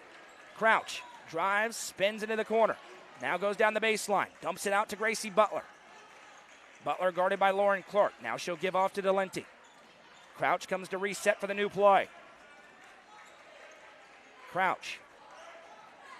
Clark stepping towards her. No trap yet. Psyched. Crouch tries to get it back. Diving on the floor for it. A spin. And that'll be a tie-up. The arrow belongs to Stone Memorial. Another Upperman turnover. And for really the first time in these runs, Stone will have a chance to take a lead with a 3 or an and 1 on this possession.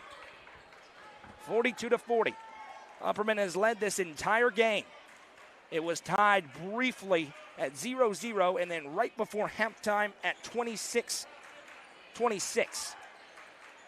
Left side it goes. Now back Wittenberg. Wittenberg sends it over Lexi Clark. Pass tipped into May. Hesitates, puts it up and in, and we're tied. Heady play by Ella Jane May, who now has 5 in the quarter.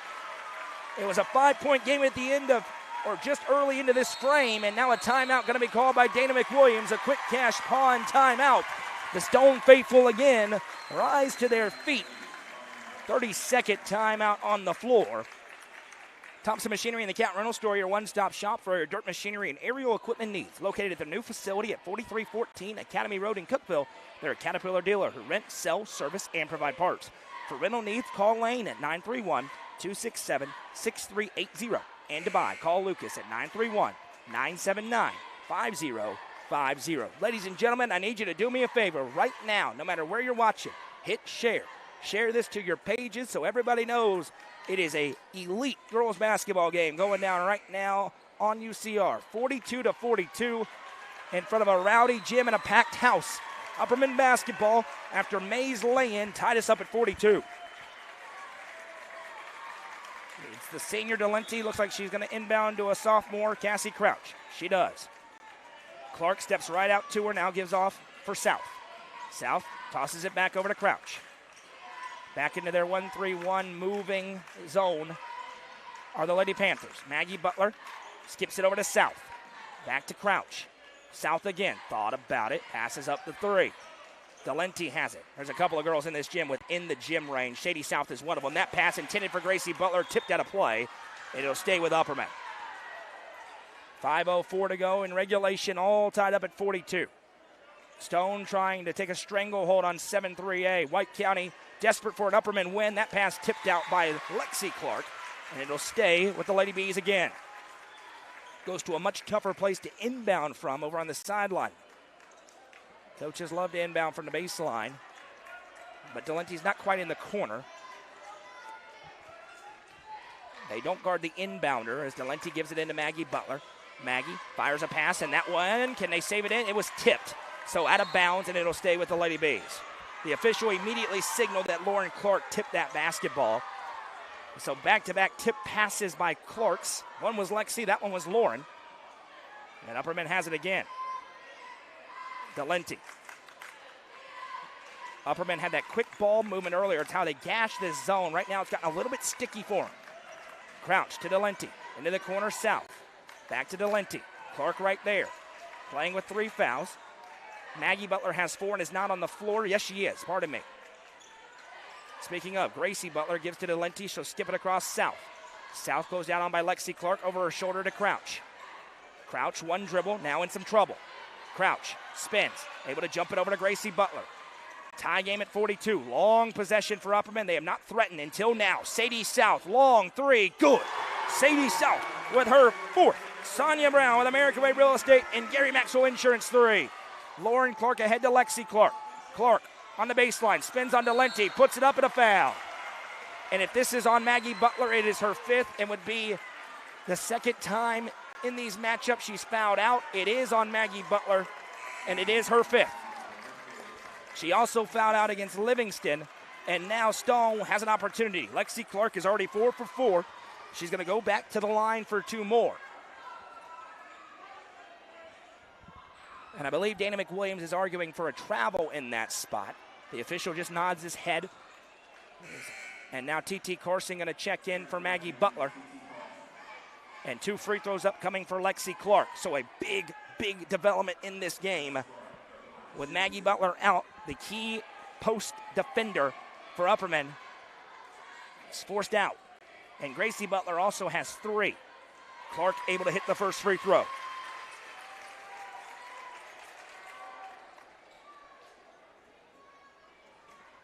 Next one. Cash, 2 for 2 for the freshman Lexi Clark. She has 14 tonight. It is a 1-point game, 45-44, and the drama continues to build. Crouch. As Clark steps to her, she weaves away. Clark still there in front. Now back to Delenti. Over to Carson. Carson to Gracie Butler. Delenti back to Carson. Now Crouch caught it with one hand to keep it in play. Now Delenti. Also, Maggie Butler is huge at spacing the floor for the Lady Bees offensively. You know her for her defense, but her offense is key. Dump in Gracie Butler. Turns high off the glass. No. May disrupted it. Clark ahead to Lauren Clark. Lauren now weaving through traffic. Gives it to Wittenberg. Dumps it over. Wyatt against Carson. Retreats. Lexi Clark. Open 3. Popped out. No. May on the rebound. Second chance for Stone. Now Wyatt lines up the 3 for the first time. Stone Memorial leads. Bella Wyatt with her 6th. Gary Maxwell Insurance 3. 47-45 with 3:03 to go. Now Gracie Butler poked by Clark. Back to South for the answer. No good. Rebound tipped out of play, and it's going to stay with Upperman.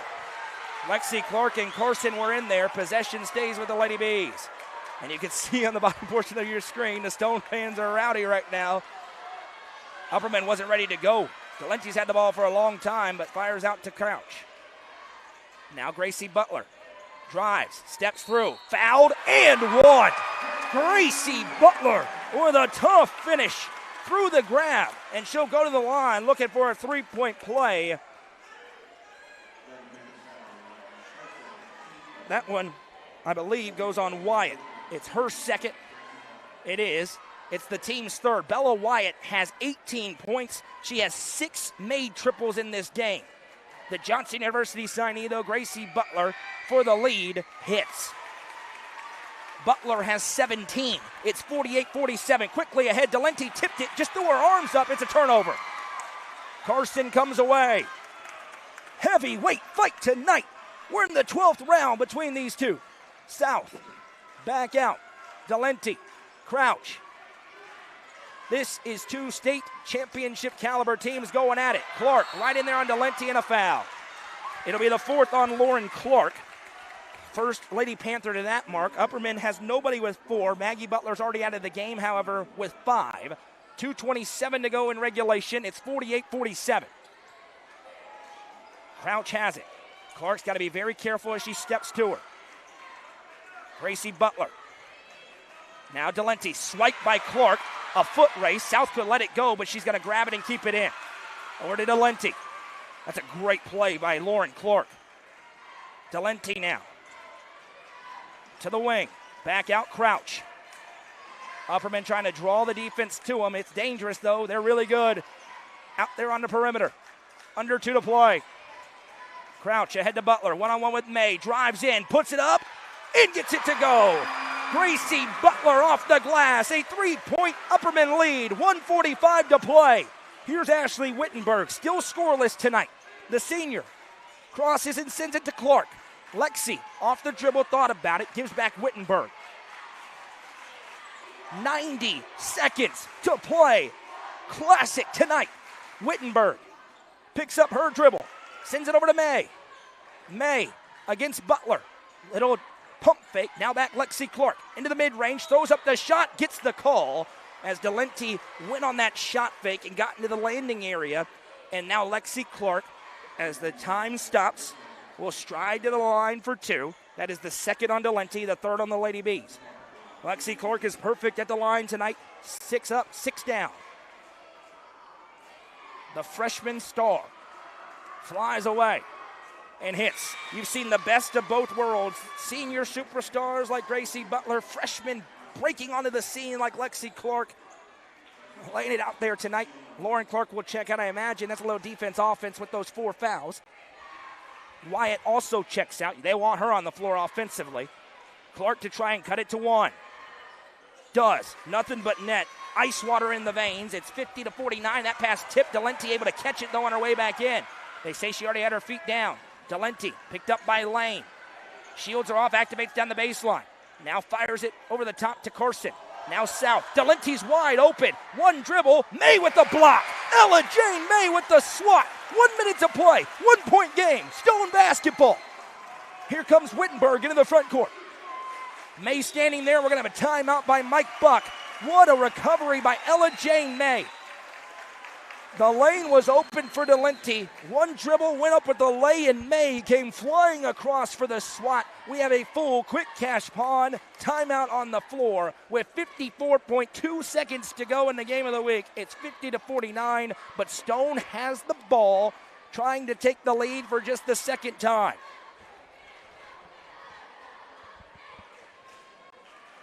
This is a quick cash pawn timeout on the floor. We once again want to thank our presenting sponsor of the game of the week, Mayberry's Furniture. And we have to shout out because the presenting sponsor of every Upperman game. We would be remiss if we don't talk about Gentry's Power Equipment, your hometown Steel and Exmark dealer. It's warm today. It's almost lawn cutting weather. Go and get yourself a brand new machine over at Gentry's Power Equipment. Here, just everything you can want in a matchup of this caliber. Some of these games between these top 3 have gotten out of hand.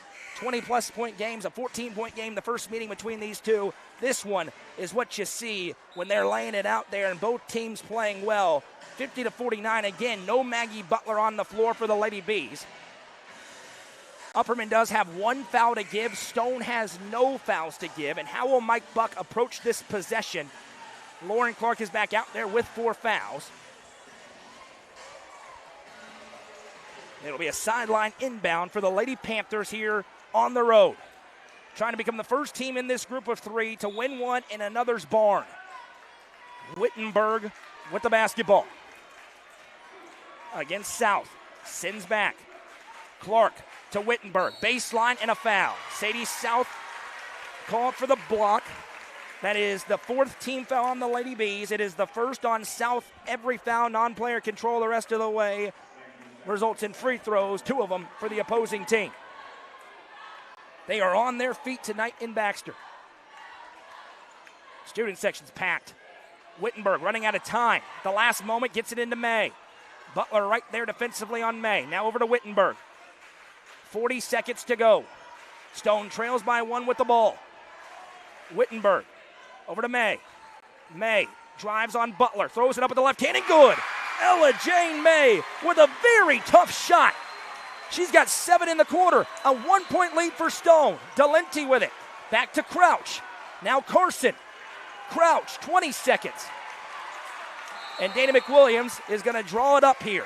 A quick cash pawn timeout on the floor. Just the second lead tonight for Stone Memorial. Comes off the left-hand hook inside by Ella Jane May. It was good defense by Gracie Butler, but a better finish for the sophomore May. And now it is Upperman's turn. Identical situation. Stone just trailed by 1 in their timeout. Came out, got the bucket. It's Upperman's turn. Again, both teams will shoot free throws the rest of the way. And the arrow, which could be pivotal, belongs to the Lady Bees, who now trail 51-50. Stone Memorial looking for their 7th straight win in the Sweep the Season series over Upperman. Upperman bounced back already with their win over the Kings Academy. A much more competitive game tonight than they had against Livingston Academy, their rival. But they want to defend their home floor and give themselves a chance. It would be an outside chance, but they would not be eliminated from a potential 3-way tie pending what happens Friday in this district with a win for the Lady Bees this evening. This has been an awesome basketball game tonight, and it's just part 1. Don't forget, we have the boys to follow. And a game that if Upperman wins, they'll win the district. If Stone wins, it'll be all tied up. It won't secure a tie because Stone still has to go to Cumberland County on Friday. This is the last district game for Upperman. 17.5 seconds to go. Sideline inbound coming, Taylor Delenti.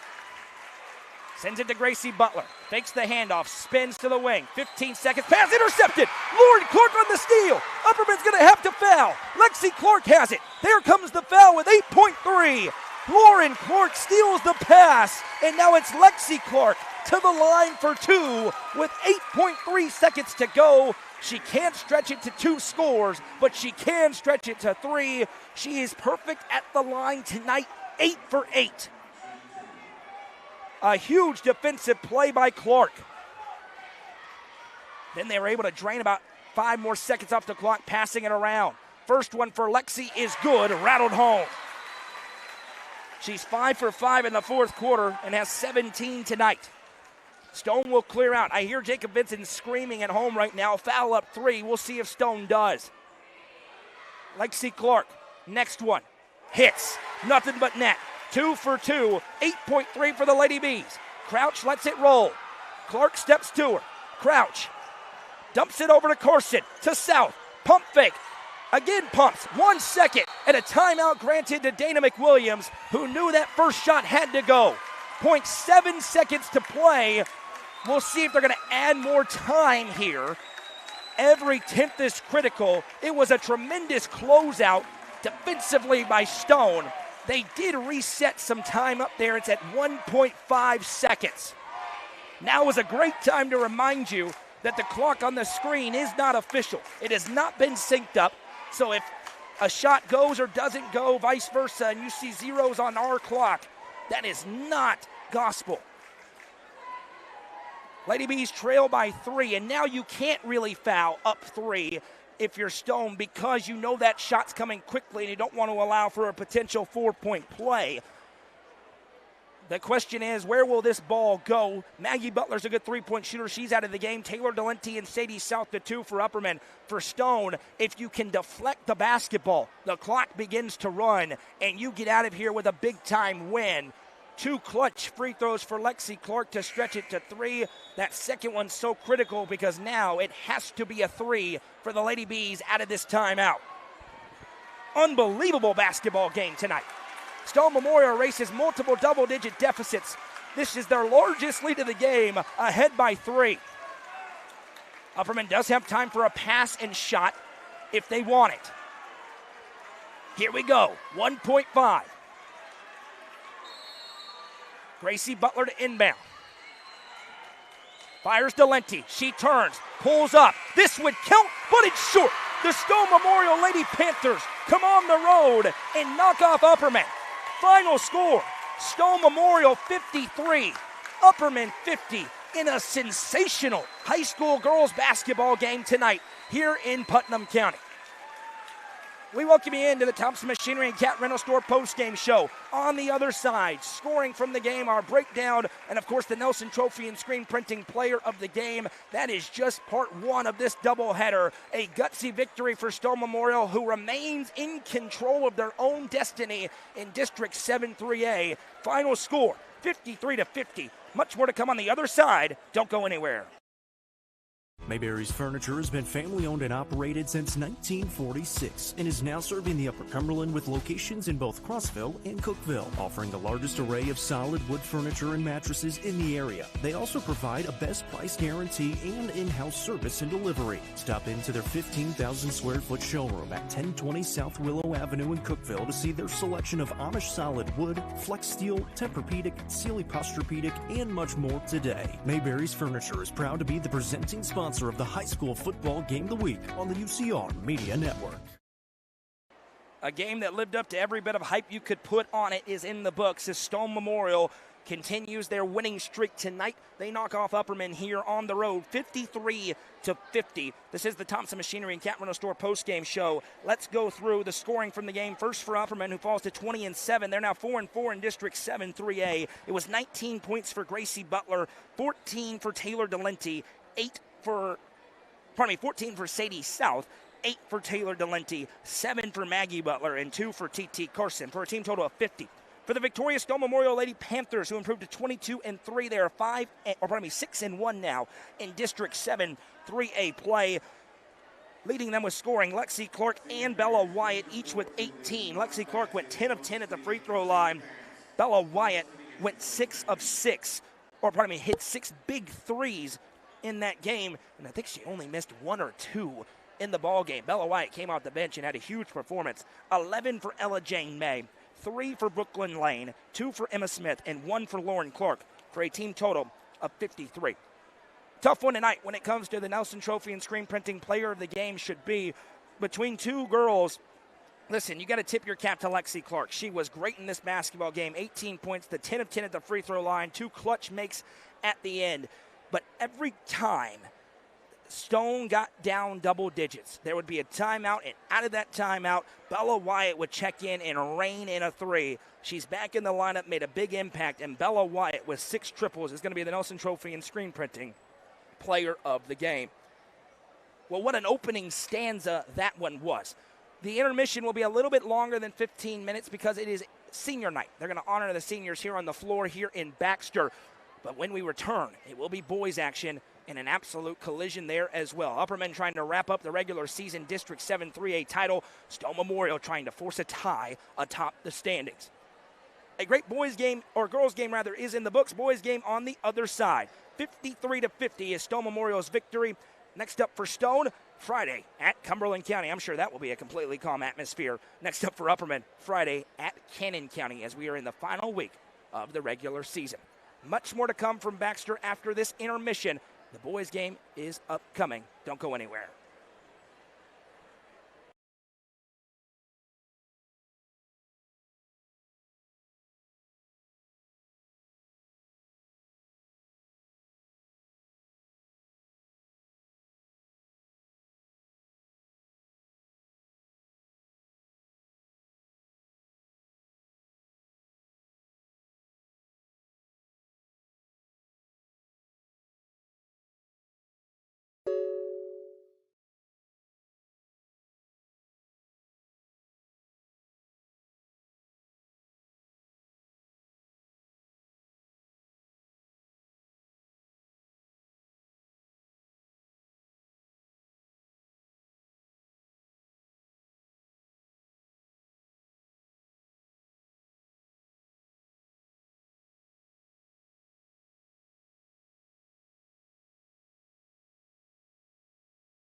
It's time for another Crouch Team with Highlands Lake Real Estate pregame show, part 2 of the high school basketball game of the week, presented by Mayberry's Furniture, and it is a big one tonight. As two teams, a top District 7 3A face-off in a rematch. The visiting Stone Memorial Panthers taking on the defending state champion Upperman Bees. Noah McKay back on the call. The lovely Madison McKay producing things for us to our left. This is the high school game of the week presented by Mayberry's Furniture, and we are in the Upper Cumberland Generators broadcast booth as we sit a few moments away from tip-off. A very intriguing matchup for you tonight. The Panthers under first-year head coach Jess Raby have a 15-7 overall record. They are 5-1 in District 7 3A. Winners of 4 consecutive games in 9 of their last 10. Their last time out on Saturday, a 68-35 victory on the road at Clark Range, a Clark Range team that's been very tough as of recent, but Stone made quick work on Saturday night. They're the number 8 ranked team in the USA Today Tennessee Sports Writers Association poll, and they're the number 4 ranked team in the UC Top 5. The Panthers this season are 5-2 on the road. These two teams got together back on January 20th, and it was a 43-35 Upperman win. Speaking of Upperman, let's talk about the Upperman Bees. At 21-5 on the season, they are an unblemished 7-0 in District 7 3A. Their last time out, a 44-point victory over rival Livingston Academy, 61-17. The Bees have won 3 straight games, 8 of their last 9, but they are undefeated. 9 up, 9 down against 3A opponents this season, and they are the consensus number 1 ranked team in the state of Tennessee, number 1 in the USA Today Tennessee Sports Writers Association poll, and number 1 wire to wire for the second consecutive season in the UC Top 5. No shortage of stars in this game. Obviously, it starts with the reigning Mr. Basketball and current odds-on favorite to go back-to-back, Ty Cobb. The junior averaging 29.4 points per game to go along with over 5 rebounds a night. But next to him, Colton Johnson averaging nearly a double-double at 11.7 points and 9.5 rebounds a game. But on the other side, Jack Cordell leads the Panthers 14.3 points a night, over 5 rebounds a game. And Briggs Lau, what a season the big man has had. Very skilled. You'll see him on display tonight. He's averaging nearly or just over 14 points a night to go along with 6 rebounds and 3 assists per game. The stakes in this game, they're quite simple. An Upperman win, and they go back-to-back again and win District 7 3A and three-peat atop this district. On the other side for Stone, if they win tonight and then win against Cumberland County on Friday night, it would go to a coin flip between these two teams. Upperman has won 6 straight in the series, and they have won 26 straight games against district opponents. The last team to beat Upperman in district play, the Stone Memorial Panthers, 768 days ago, which was a 68-49 victory for Stone in Crossville on January 5th, 2024. When we come back, we'll have the Southwell Auto Clinic starting lineups and all the action. It's rivalry night in the Upper Cumberland. The Panthers and the Bees set to face off on the other side. This is the high school basketball game of the week, presented by Mayberry's Furniture on the Watson Chevy UCR Media Network.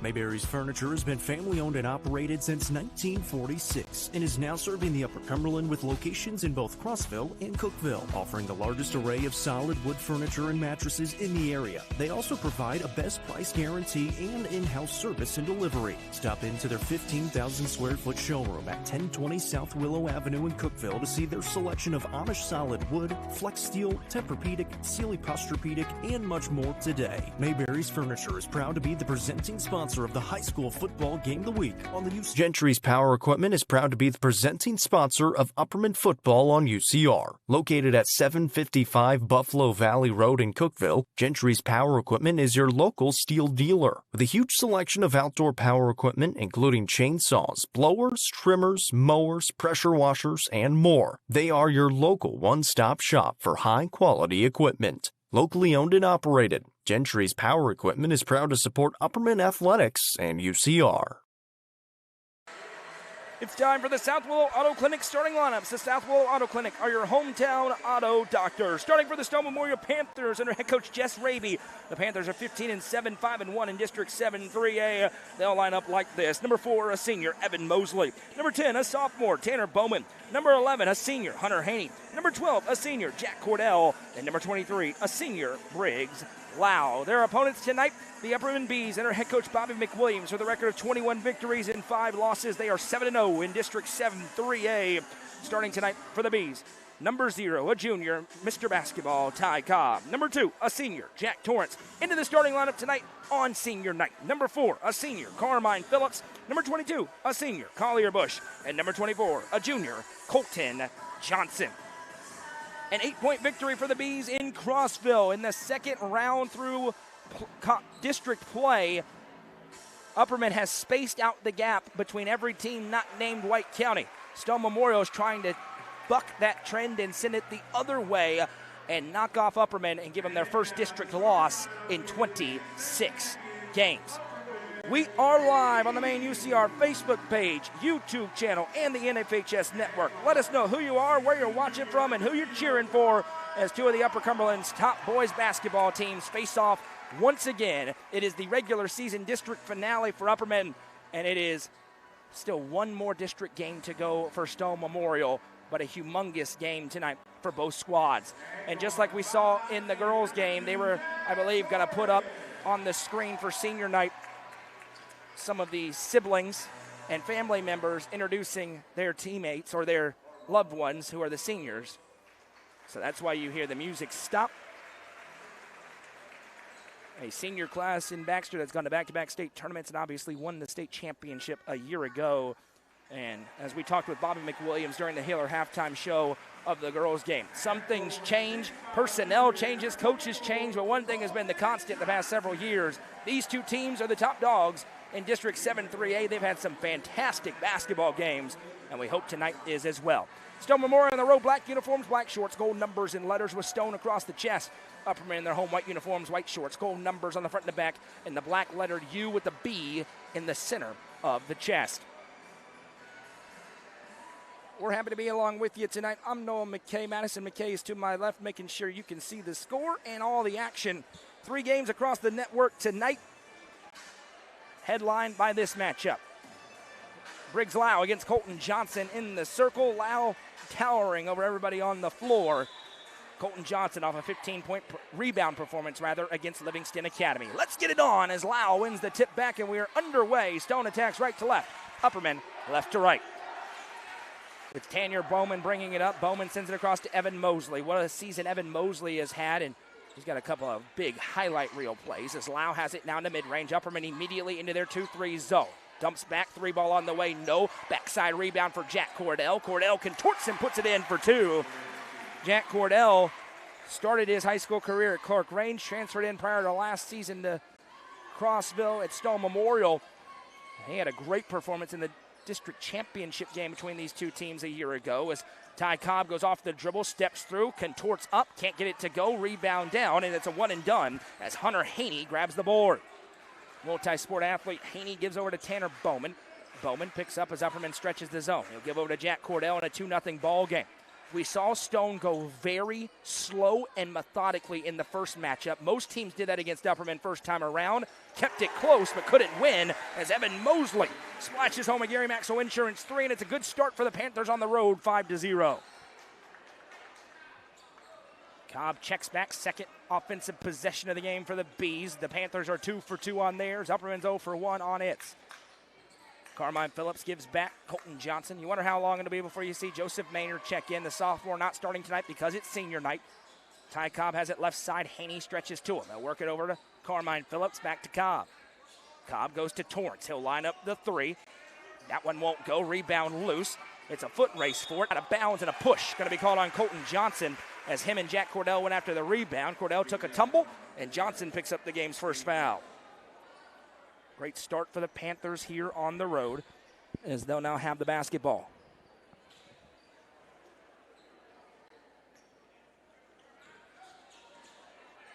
Bowman going to bring it up. Carmine Phillips tries to stay with him. Bowman crosses over, has some space, drives in, kicks back. Thinking about it, and now triggering. Can't hit, rebound down Torrance as Haney attempted the 3. Torrance has it swiped away by Lau. Lau then takes it away. He leads the team in steals per game. Lau steps through and he's fouled on the floor as Jack Torrance went up into the forearm. First on Torrance, second on the Bees, and the Panthers great momentum early on, and there is Joseph Maynard. Took less than 2 minutes. He checks in for Carmine Phillips. This is the standard starting 5 that we've seen this year for the Bees. Baseline inbound coming here as they give it to Haney. Haney hands off to Bowman. Sophomore Tanner Bowman around to the top of the key. Cobb right there defensively, and an offensive foul for a moving screen. I believe they're going to get Hunter Haney for this one. No, I'm wrong. They're going to get Briggs Lau for it. That's the first foul of the game against Stone. 2 minutes, 5 seconds in, 5-0 Panthers. First empty trip for them as Cobb sends it over to Maynard. Lau right there defensively. Now Johnson left side. Johnson fires it to Cobb. Little head fake and a drive for Cobb. Finger rolls over his shoulder, can't hit. Rebound fought for. Still diving on the hardwood for it. Right now Stone has it clean, and now there will be a tie-up. The arrow right now is pointing towards Stone, but it should be Upperman basketball. Stone definitely possessed the opening tip. And the officials recognize that. It was relatively recent, so Upperman will keep the basketball. Inbound goes to Joseph Maynard. Maynard underhands for Cobb. Cobb barrels inside, jumps in, and that'll be an offensive foul on Cobb as Cordell just camped out right there and waited as soon as the contact came in, and that is the second offensive foul gotten by Jack Cordell. As Finn Sissom will check in, Ty Cobb's going to check out. Very early breather for Cobb. He's missed a couple of lays inside. That time gets called for the charge, and Bobby McWilliams takes his superstar off the floor. Bowman has it here, sends it over to Lau. 5:20 to go in the first quarter, 5-0. Lau has it here, works it over to Hunter Haney. Haney back to Lau. Lau sends it left side, Bowman down to the corner. That pass was tipped by Torrance. It's loose. Haney says, look what I found, and then he's fouled. Joseph Maynard going to pick up the Bees' fourth foul already. And if you are a Stone fan, you have to love how this game has started. A ton of time to go, and it's just 5-0, but all the key metrics, they're winning early on. Baseline inbound coming here, fired in Cordell. That shot high off of Sissom. No, he got his own rebound. Put back for Cordell, partially blocked, gets another attempt, swiped again, and a foul, and an and one. Jack Cordell gets it to go, and then a huge flex for the senior. He's going to the line to try to complete a three-point play. Stone is into the bonus already. It is the second on Colton Johnson. Ty Cobb back to the table, Lofton crouching as well. Johnson's going to have to check out with those two fouls, you'd imagine. He will. Cordell to the line, leading 7-0, trying to stretch it to 8.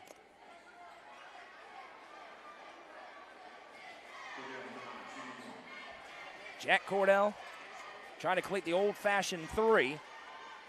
5 fouls already on Upperman in the opening 3 minutes and 2 seconds. Free throw won't go. Maynard has the offense, or the defensive board, I should say. And here comes Collier Bush. Bush sends over to Maynard. Maynard to Lofton Crouch. Crouch fresh into the game, picks up his dribble, spins, closely guarded by Bowman. The defense for Stone's been perfect so far. Nothing easy for the Bees. Cobb from the left wing. He'll dump it over to Sissom. Back to Cobb. Activates against Lau. Has a step and two-hand jam. Ty Cobb. Up, and away, and an opportunity for three. Out of nowhere, Ty Cobb took off. And that is a big call as well. Briggs Lau just picks up his second. Both fouls against Stone have gone on Lau. Cobb to the line, looking to try and complete a three-point play. Goodness gracious. 6'2" point guard. 4-star going to Liberty. And he now has broken the seal for the Bees. 7-3. Ton of basketball still to go. And for the first time, Jess Raby doing a really nice job in his first season at the helm. He's been on that bench. He knows these kids, and now he's the head man. Noah Potter checking in, the quarterback for the football team. What a year he had on the gridiron. And Charlie Van Winkle, a junior, also checking in.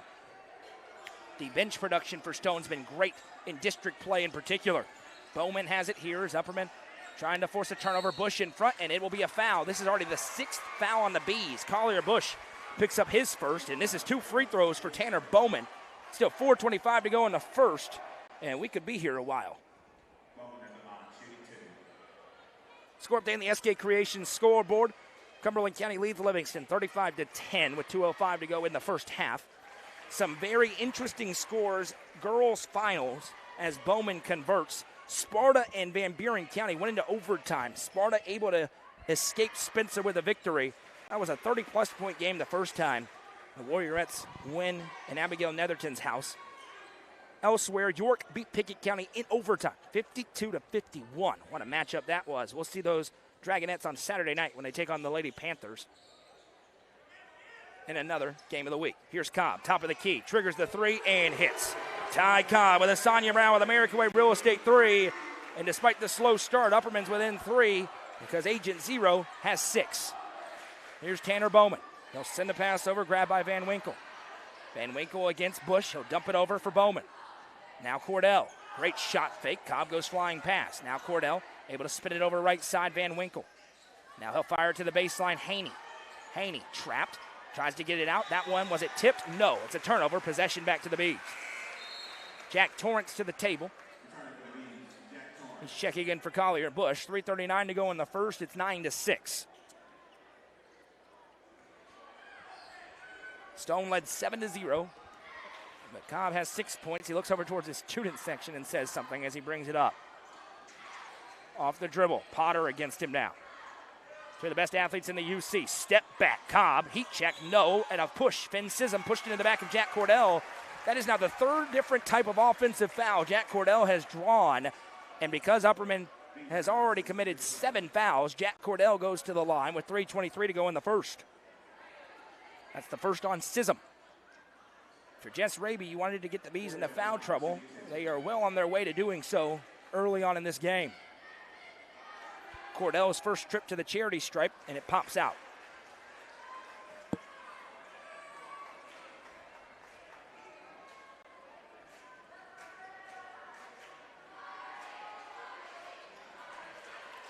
Oh for 2 at the line. Break for the Bees.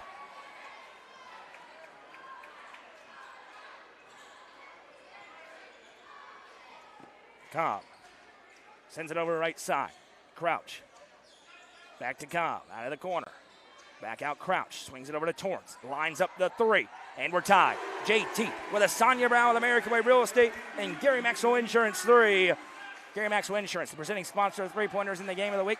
Sonia Brown, all Upperman 3s and the free throw line. 9-9 after a 7-0 start. It's a 9-2 run for the home team.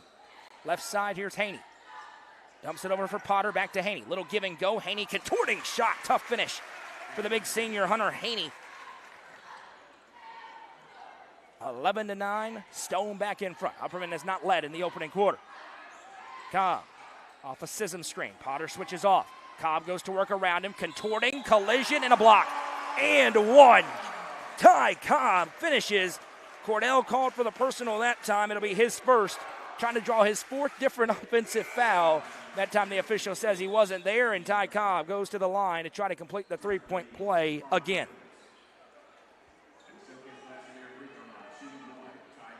Cobb to the Sonia Brown with American Way Real Estate free throw line.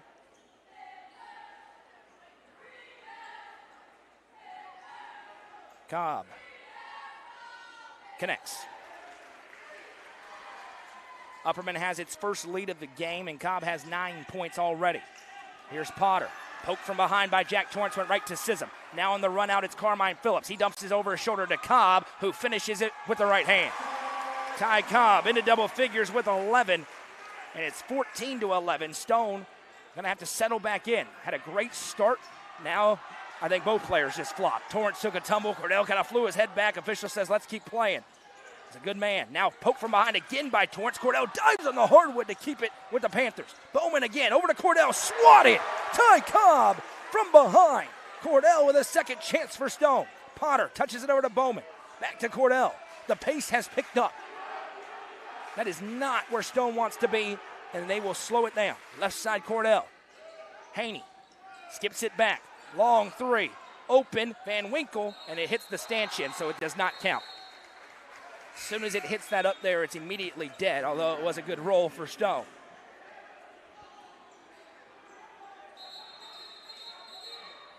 We got a stoppage. Evan Mosley checking in. Jack Cordell will check out.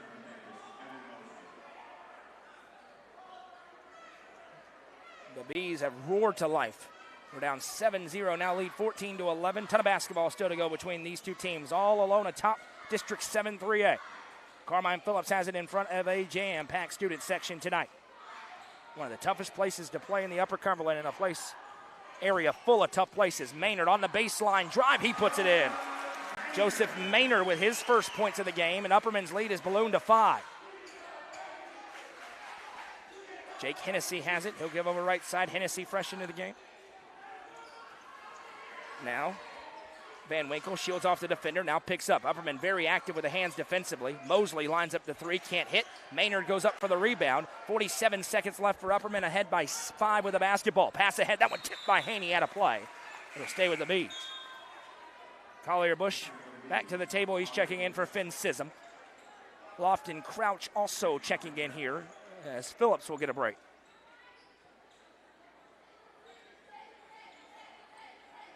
Both these teams have worked hard to develop their depth this season. At times it causes some pain earlier on in the year, but you got to get some young guys a lot of big minutes. Both these teams did that, and now Ty Cobb's going to run it down. No shot clock. They're not putting it in tonight.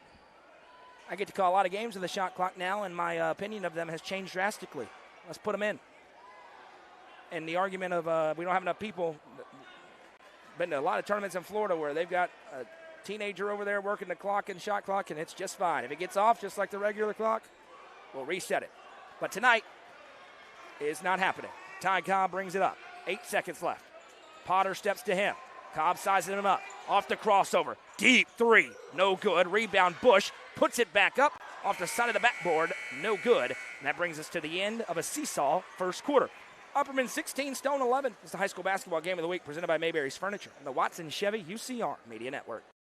Livingston Regional Hospital is Livingston's hometown hospital. Located at 315 Oak Street, Livingston Regional Hospital provides compassionate quality care for all patients from local people you can trust, so you can count on them to treat you like family. Their excellent staff offers years of experience and training to meet the needs of all patients. They understand the importance of providing care in a professional and comforting manner. They're proud to partner with Livingston Academy Athletics through the LRH Sports Medicine team. Livingston Regional Hospital is a proud sponsor of this broadcast on the UCR. Box Drop Cookeville is the easiest way to buy an affordable mattress, specializing in clearance and closeouts directly from the manufacturers. They're able to pass huge savings on to you. Make an appointment to see their warehouse full of selections including big name hybrid and memory foam alongside traditional springs that are among some of the coolest to touch mattresses on the market. Call Brandon Lane at 931-349-7066 to make your appointment today. Box Drop Cookeville has been proud to serve Cookeville since 2018.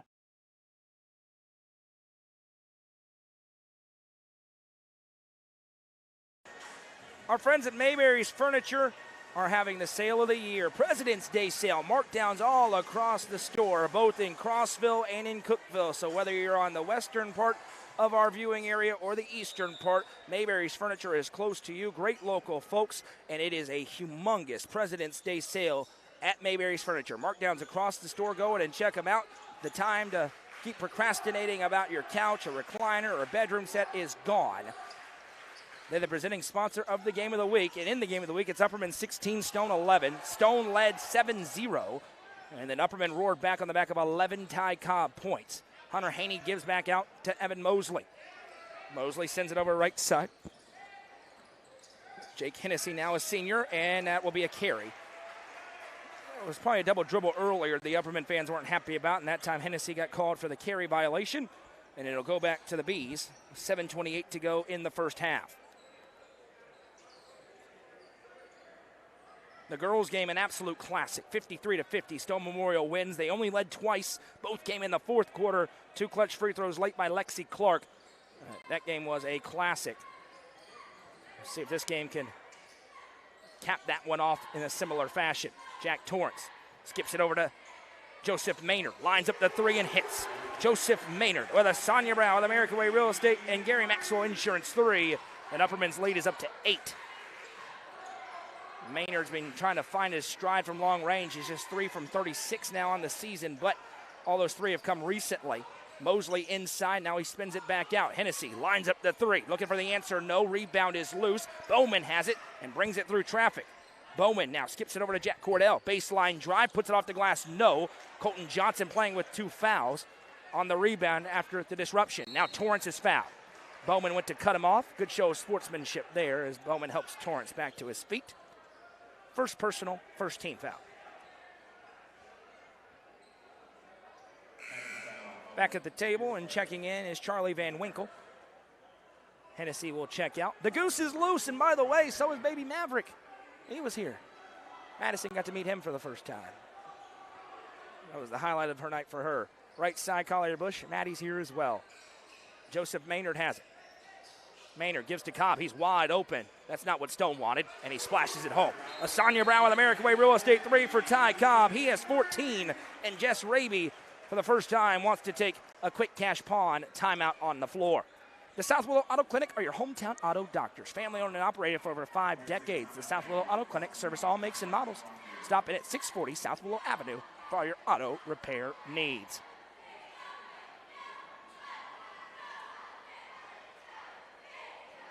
Busy week upcoming across the Watson Chevy UCR Media Network. 3 games in progress tonight. Coming up later on this week on Thursday, I will be in Cookeville as Lincoln County takes on Cookeville in a big district doubleheader. Red Bowling Springs will be at Pickett County. Craig Cantrell will be on your call there. Friday, York Institute at Cookeville. Big one there. Livingston's at White County, and Upperman travels to Cannon County. And then on Saturday, another game of the week presented by Mayberry's Furniture as Stone will be at York Institute. Out of the timeout, see what buttons the Panthers push. It is a 22-4 run for Upperman. Left side, Mosley. Gives back to Bowman, now over to Cordell. Bowman into Lau. Briggs Lau looking to get it rolling. Kicks out to Mosley in rhythm 3. Popped out, no Maynard. Tips the rebound. And here come the Bees again, trying to balloon their lead. Ahead to Torrance. Torrance activates down the baseline, shielded off by Bowman. Torrance gathers, gives to Bush. Now over to Maynard. Cordell face guarding Cobb as he flashes off a screen. Now Lau switches to him as Bush resets. Bush to Maynard, back to Bush. Cobb says he wants it, now he has it. Gives to Colton Johnson. Johnson over to Torrance. Now into the low block, Cobb. Turnaround jumper, good. Ty Cobb getting whatever he wants right now. 5 in the quarter, 16 in the half, and it's 24-11. 5.5 to go, and Stone's got to be very careful here. The Bees starting to roll. Coming off back-to-back dominant victories. Lau, great pass fake, and it spins all the way around and through. Really nice play. First points of the quarter, Briggs Lau. Now his first points tonight.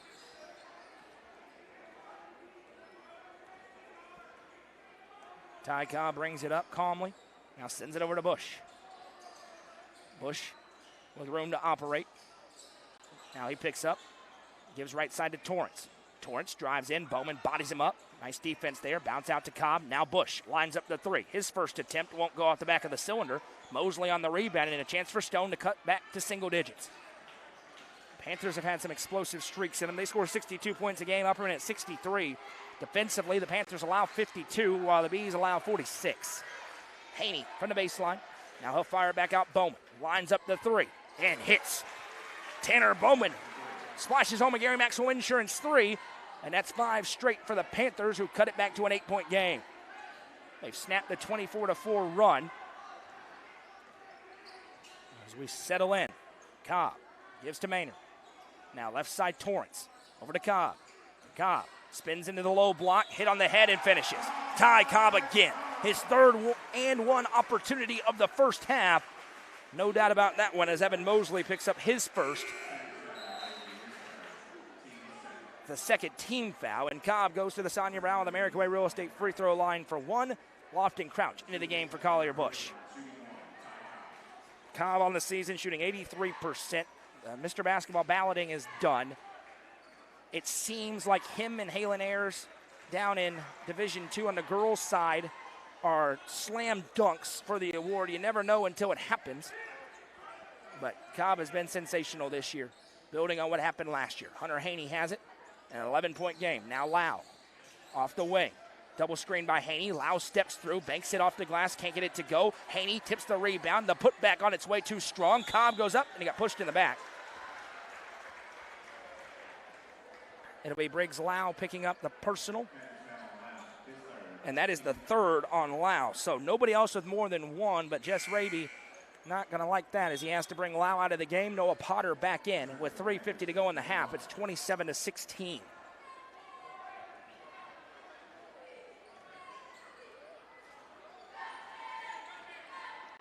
Ty Cobb calmly brings it across the timeline here with 3:42 to go in the first half. An 11-point Upperman lead.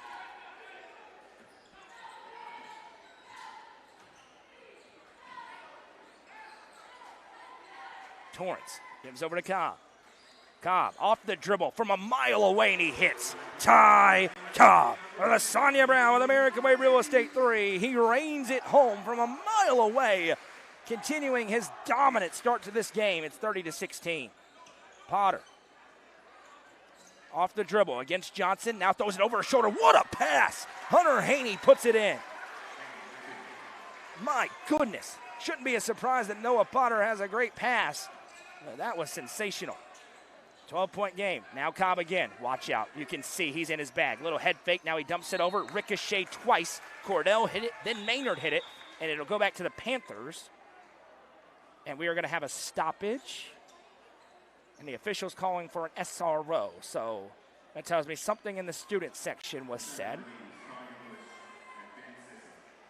And so an SRO, and we'll see if Jimmy Maynard, the athletic director, pops to his feet. He does. And now we're ready to go.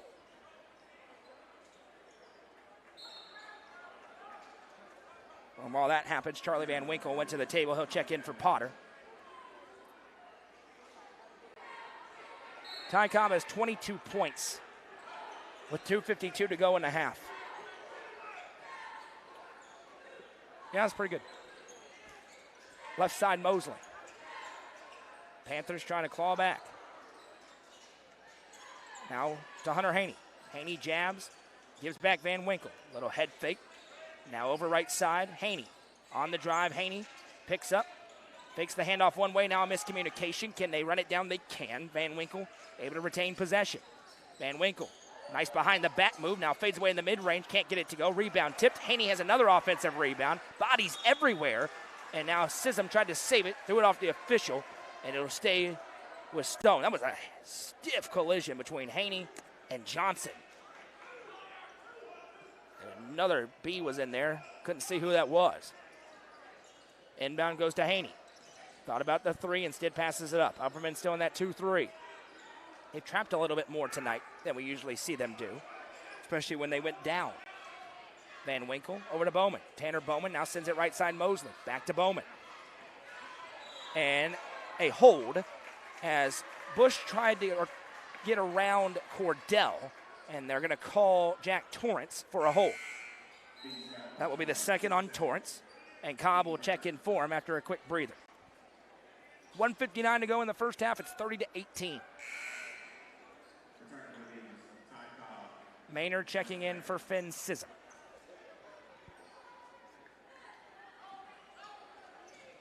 Long possession here for Stone, trying to leave it with points. Van Winkle now from the left wing. Bush steps to him. Now they're working over to Mosley. Mosley dumps over to Cordell in the corner. Cordell able to jump it to Bowman. Bowman fires a contested pass. Mosley gathers, triggers, and hits. Evan Mosley with his second. Gary Maxwell Insurance 3, and it's back to a single-digit game at 30-21. 90 seconds to go in the opening half. Bush gives over right side Maynard.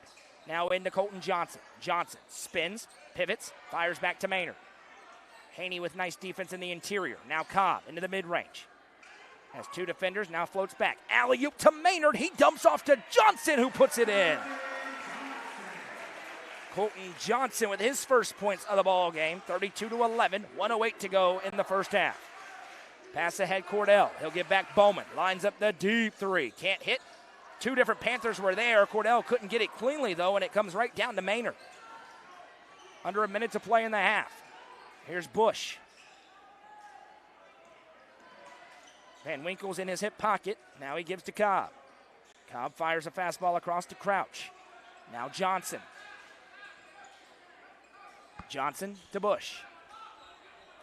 And it looks like Upperman now may be content to try and hold for one final shot, leading by 11. It was a 5-point game at the end of the first. The Bees have outscored the Panthers by 6 here in this frame.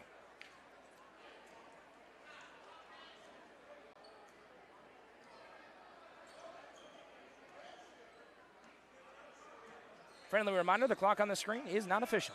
I said that too late in the girls' game. I realized it could have gotten us into trouble. But it is not. Cobb has it with 10 seconds to go.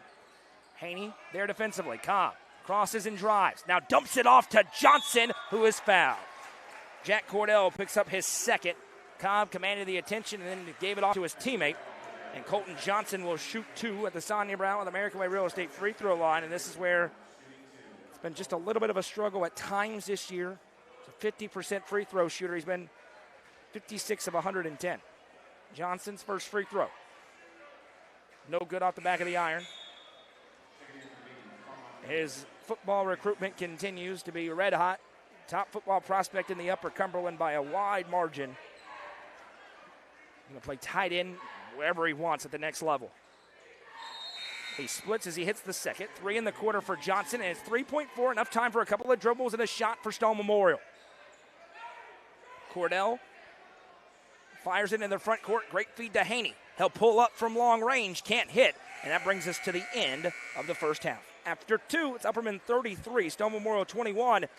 It's the high school basketball game of the week, presented by Mayberry's Furniture on the Watson Chevy UCR Media Network.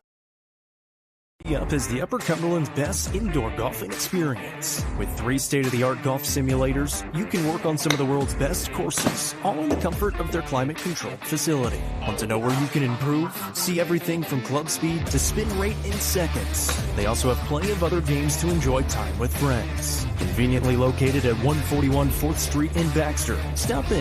Visit them online at tupgolfclub.com or call them at 931-559-GOLF to reserve your simulator today. T-Up is proud to support this broadcast on the UCR Media Network. At the Quality Family, we believe care isn't just a service, it's a promise.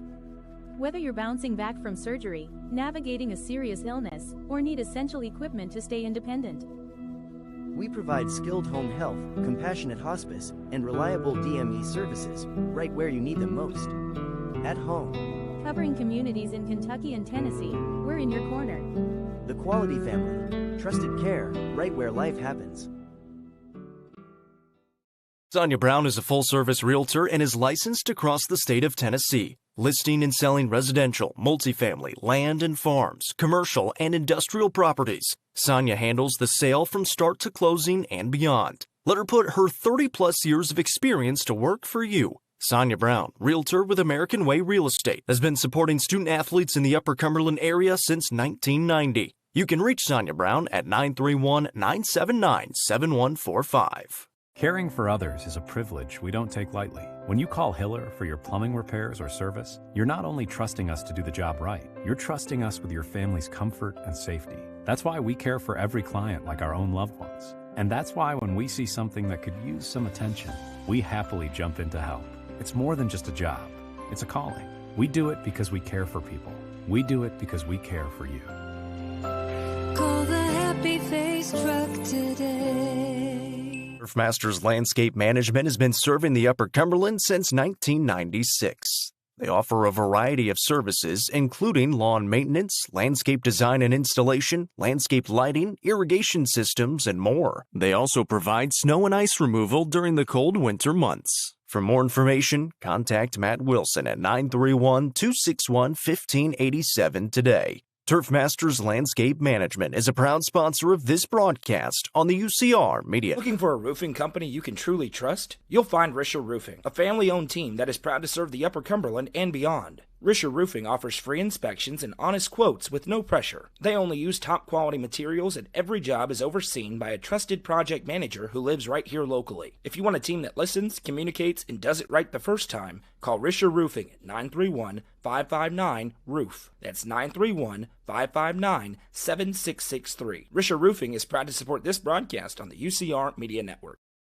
I work with Warren County Nursery here in McMinnville, Tennessee. I'm very passionate about the hay because that's how I take care of my cows. So I farm here with my dad. We raise primarily corn, soybeans, and wheat. By having that in my background and knowing what the customer expects, I know how to cater to the customer. We're here to provide solutions for our customers. Going through some of those challenging experiences help you understand maybe the position they're coming from. The Crouch team with Highlands Elite Real Estate proudly presents this home with a great location just off Highway 111 on the south side of Cookeville. This home has just over 2,000 square feet, a 2-car garage, and beautiful hardwood flooring throughout. For more information, visit chadandamycrouch.com or call 931-979-1191. The Crouch team with Highlands Elite Real Estate is a proud sponsor of this broadcast on the UCR Media Network.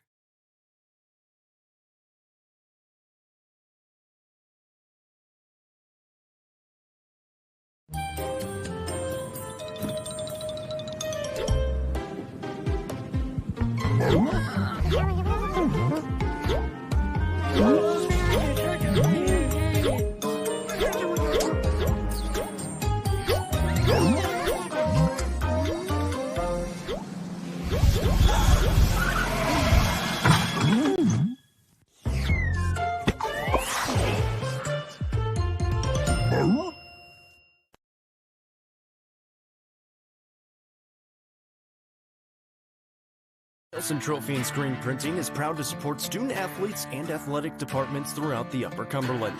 They are also proud to sponsor Nelson Trophy and Screen Printing's Player of the Game on this broadcast. From trophies to t-shirts, they can do it all. Be sure to stop by and see them at 120 Circle Drive in Allgood or give them a call at 931-537-9559. Nelson Trophy and Screen Printing, proud sponsor of this broadcast on the UCR Media Network. Let the bidding begin. It's time for the show, and you know it's gonna go high. There's a buzz in the air, and people come from everywhere to hear the auctioneer cry.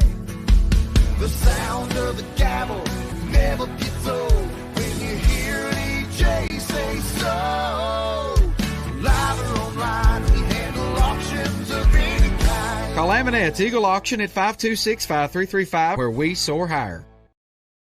Looking for weekend lunch and dinner plans? Since 1971, Nick's Restaurant has been locally owned and operated. From mouth-watering prime rib to delectable ice cream pie, Nick's has it all.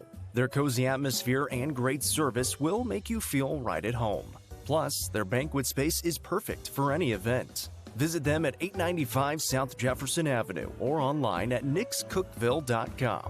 Nick's Restaurant is a proud sponsor of this broadcast on the UCR Media. The Real Estate Collective Land and Farm Team represents a dedicated group of individuals possessing a wealth of expertise in land and farm sales. They possess a range of resources at their disposal, all aimed at showcasing the innate qualities of each property. Call 931-559-9500 for more information or see their current listings at letsgorico.com. The Real Estate Collective Land and Farm Team is proud to support student athletes in our area and this broadcast on the UCR Media Network.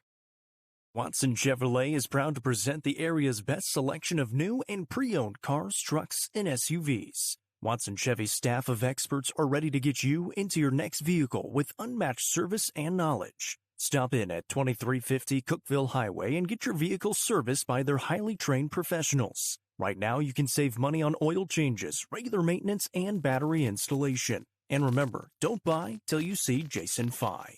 Watson Chevy is proud to be the presenting sponsor of the UCR Media Network. Getting the kids to practice on time. Remembering if it's your day to bring snacks. Making it to the game with a clean jersey. Why are simple things sometimes so complicated? Thankfully, with Auto Owners, insurance doesn't have to be one of them. Auto Owners works with independent agents who answer when you call, so you can worry about more important things, like whether your kid is going to run toward first or third base. That's simple human sense. Visit swallowsinsurance.com or call us today, 931-526-4025. Protecting your future, it's what we do.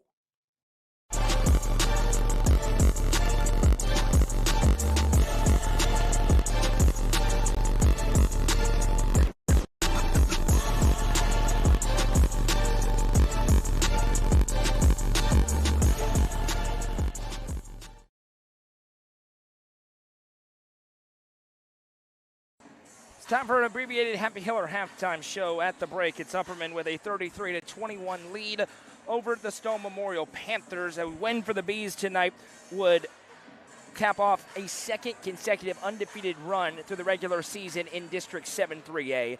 It would also guarantee them, obviously, the district championship in the regular season and the 1 seed in next week's district tournament that will be held at Cookville High School. In the district tournament, it will be the 4 and the 5 facing off. And then from there, the last 4 teams remaining will all advance on into the region tournament, along with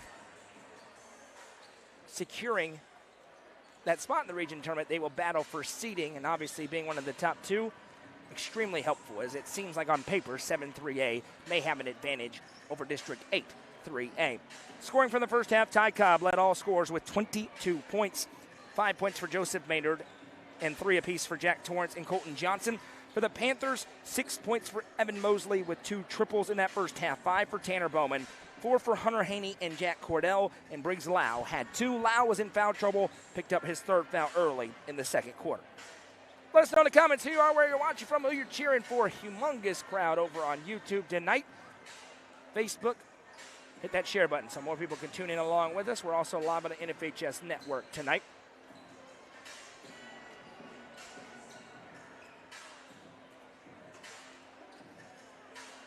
Other games across the network right now over on UCR2. It's Livingston Academy and Cumberland County. And at the half, Cumberland County was up 38-11. Pardon me, that was on UCR3. On UCR2 at halftime, Pickett County leads York Institute 49-27. Upperman's in the white uniform. Stone is in black. It's going to be B basketball, attacking right to left, Stone left to right on your screen as you watch it along with us here tonight. Next up for the Panthers, they'll be at Cumberland County on Friday night as they round out their district slate. Upperman has a home-and-home with Cannon County. At Cannon County and Woodbury on Friday, and then they'll round out the regular season here next Monday against Cannon County as they locked that game in a couple of days ago. Ty Cobb on the baseline drive, tried to tomahawk it. Maynard on the rebound. Oh, my goodness. Haney comes away. That was almost the dunk of the year. Jack Cordell, baseline drive. You could see him load up for it, thought surely not. He almost had it. Right side, Mosley lines up the 3. Stone could really use a quick start like they had in the first half where they led by 7. And now we'll have a foul, and this one may be on Lau. Torrance got pulled to the ground. It is not. It's on Cordell. It is Cordell's 3rd, so I'm not sure if that's a better result. Now 2 different players with 3 for Stone, and it's their 2 leading scorers in Cordell and Lau. It was 7-0 for Stone, and then Upperman went on a 24-4 run. Cobb brings it ahead here. The junior sends it over to another junior, Jack Torrance. Pardon me, Torrance is a senior, of course, on senior night. Collier Bush has it. Keep wanting to call him a junior. He is not. Colton Johnson was, and now Collier Bush has it outside. Bush surveys a minute into the 3rd quarter. Left side for Jack Torrance. Now Maynard. Upperman trying to get set up. Stone. Man-to-man defense. Torrance sends left side Bush. Now Bush floats back. Goes over to Cobb. Johnson. Surveys, fires to Maynard. Disrupted by Lau. Maynard grabs and gives back to Cobb. Upperman is in no hurry with a 12-point lead. 6.5 to go in the 3rd. Cobb against Lau. Activates on the drives. Contorting shot, no good. Haney slid in, was able to force the miss. Rebound down to the Panthers. Ahead Mosley. Mosley skip past to Lau. Tipped by Cobb into the Stone bench. Out of play. And possession will stay with the Panthers. Our first game was a classic between the Lady Panthers and the Lady Bees. A 53-50 win for Stone as they remain the number 1 ranked team in the state and in the Upper Cumberland. Cordell lines up the 3, can't hit. Rebound down. Johnson snatches it out of the air. Upperman in transition now. Maynard over to Bush. Bush back into the corner for Maynard. Bobby McWilliams not happy. He saw something that he wanted on the floor that didn't happen. Torrance drives and kicks over to Maynard. Maynard into the mid-range. Picks up, spins back Torrance. Torrance off a Johnson screen to the elbow extended. Now a fire it to Cobb. Cobb looking into Johnson, who had position. I think that's what Bobby McWilliams wanted earlier as Colton Johnson puts it in. He now has 5 points to go along with a host of rebounds. Upperman's latest 14, their largest of the game. Left side Cordell, Bowman, now into Lau. Lau with a step, nice finger roll. Using that wingspan to his advantage, Briggs Lau has his 4th point. Quick answer for the Panthers, 35-23, still hanging out within striking distance. Maynard gives to Torrance. Torrance back to Cobb on the right wing. Cordell steps to him. Now another lob inside to Johnson. You can see the adjustment. Johnson underneath, lays it in. Colton Johnson up to 7 points now. He has 4 in the last 2 possessions. We'll see what Stone's adjustment is as Lau pulls up at the mid-range and hits. On the other end, Briggs Lau has 4 straight. Both big men getting going. 37-25. Upperman in front by 12 again. Cobb gives over to Torrance. Now Bush. Bush fires to Maynard. Maynard, Johnson. Thought about it, gives to Cobb instead on the left wing. Calls for the screen. Johnson obliges. They'll flare off. Cobb skips into the corner for Maynard. Torrance, back to Maynard. Cobb, again, right into Johnson. This time puts it up and in. 6 straight for Colton Johnson.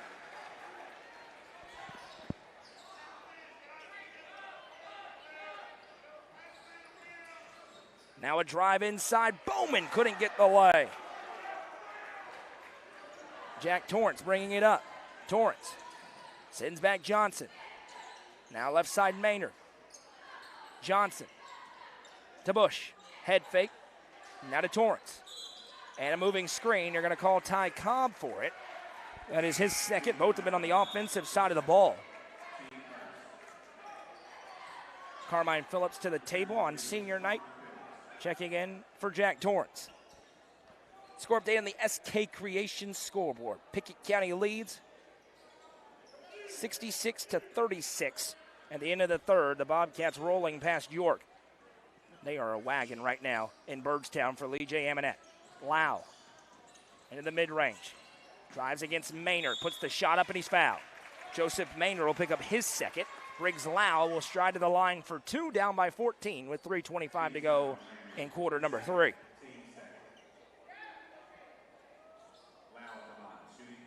The presenting sponsor of Upperman basketball all season long is Gentry's Power Equipment, your hometown steel and Exmark dealer. Located on Buffalo Valley Road in Cookeville. Get your brand new lawnmower, chainsaw, leaf blower, and more. Go check out their service department for your steel or Exmark machine. First free throw for Lau is no good, and Stones missed their last 3 attempts at the charity stripe now.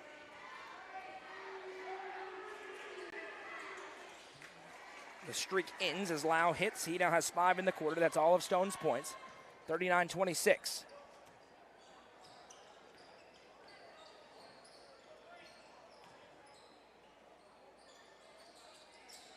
Right side. Now pass inside, intercepted by Mosley. Mosley turns. Sends it ahead to Lau. Lau dumps in Mosley. Quick ball movement. The lay won't go. Put back no as well. Colton Johnson now working on a double-double as he already has another rebound. Here's Joseph Maynard. Gives over to Bush.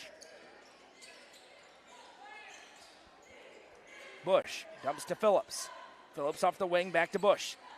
Squares, lines up, and rings it home. CB with a Sonia Brown with American Way Real Estate and Gary Maxwell Insurance 3, his first point of the night. Into the low block, Haney. Upperman's latest balloon to 16, their largest. Haney, turnaround shot, good. Quick answer on the other side by Hunter Haney, who now has 6 points. Bush bringing it up, 4 subs at the table, 2 for each team. Bush sends over to Maynard. Now Johnson. Over to Phillips. To Cobb. Cobb drives down the baseline, now throws up the shot, and another and one. Ty Cobb with the finish. Got hit on the forearm, and Cobb will go back to the line looking for a 3-point play. This one goes on Tanner Bowman. That is his second, team's second. Ty Cobb now has 24 points. That's his first points of the quarter. And he can make it 25 if he reigns it home here. Rhonda is watching. We welcome you in. Scott is watching as well, cheering on Upperman. So is Lisa and Hilda and Linda. Cobb hits the free throw. And it's 45-28. Lau gives over to Bowman. Stones had answers, but the lead continues to get away from them. Haney in the mid-range, looking for another. That time can't hit. Johnson on the rebound. Bobby McWilliams says go. They didn't get the run out. Cobb. Off a flare screen, right side. Potter switches. Now lines up Torrance. Long 3 on the way, no. Colton Johnson just threw Bowman to the ground. That is a strong young man just deposited on that box out. It's going to be the third on Johnson. And he's saying that he was getting hooked. It's not his fault. The opponent went down. He's not happy about it. Joseph Maynard will check in. The official says, I heard you. And we'll play on. 1:43 to go in the third quarter. It's 45-28. The Bees looking to get through regular season district play undefeated at 8-0. They've won 26 consecutive district games. The last team to beat them, Stone Memorial, back in January of 2024. Noah Potter inside of the low block. Reverses out to Bowman. Lines up the three and hits. Tanner Bowman with a Gary Maxwell Insurance three. It's his second. Quick run out ahead to Joseph Maynard. Lau in front. Now back to Cobb. 1:15 to go in the third quarter in a 14-point gap.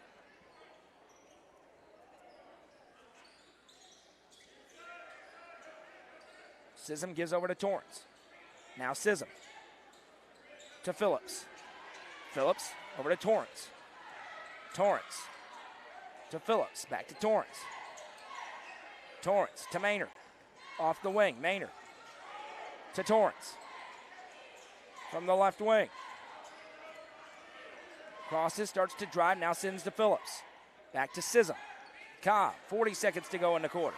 Cobb off the dribble, lines up the three. Can't hit, rebound down, a chance for Stone to claw back into it. Bowman slows down, spins away from danger once, and then he's fouled. Carmine Phillips with the reach. It'll be the fourth on the Bees, and the first personal on Phillips.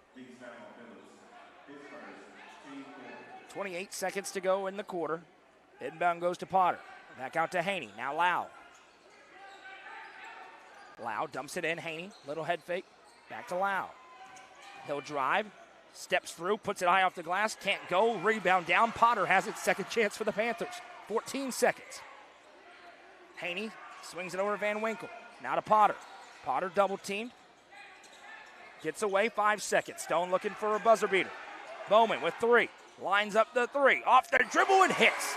Tanner Bowman with back-to-back Gary Maxwell Insurance threes has Stone back with an 11. We'll head to the fourth and final quarter. It's Upperman 45, Stone Memorial 34. It's the high school basketball game of the week, presented by presented by Mayberry's Furniture on the Watson Chevy UCR Media Network. Loading the kids in the car, brokering peace in the back seat, mastering the snack handoff without even looking. Why are simple things sometimes so complicated? Thankfully, with auto owners, insurance doesn't have to be one of them. We work with independent agents who keep insurance simple, so you can worry about more important things, like figuring out what's growing in that cup holder. That's simple human sense. Visit swallowsinsurance.com or call us today, 931-526-4025. Protecting your future, it's what we do.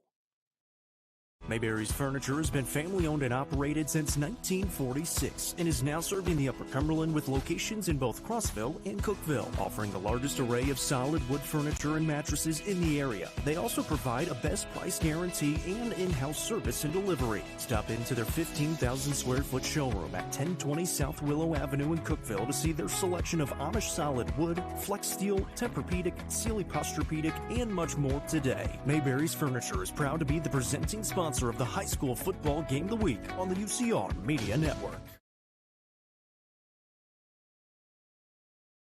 Stop by Mayberry's Furniture and see their amazing markdowns for their huge President's Day sale in both Cookville and in Crossville. Markdowns across the store. There's no better time to get yourself a brand new couch, bedroom set, mattress, dining room table, or more, all at Mayberry's Furniture in Crossville, right in downtown, or on South Willow Avenue in Cookville. Noah Potter has his first points, and Stone Memorial has a quick 8-0 burst. They're back within 9, 45-36 here as Upperman tries to wrap up the regular season district title, and Stone tries to potentially force a tiebreaker. They would still have to beat Cumberland County, but will be right there in the race. Cobb fires it inside to Johnson. He turns on Cordell, puts it up with the right hand, and good. Colton Johnson had 6 in that third quarter. He now goes into double figures with 11 today. Briggs Lau has it. Lau able to stay out of foul trouble after picking up 3 in the first half. And now we'll have a foul as Jack Torrance lost his step. That will be the third on him. It's the second B to that mark. Colton Johnson also has 3.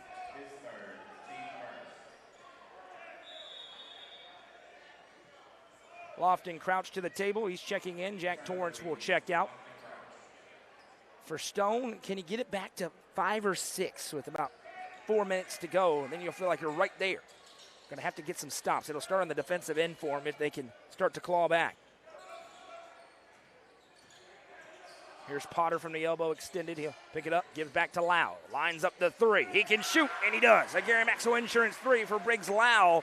His first triple of the game, and it's an 8-point gap, the smallest it's been since halftime when it was 33-21.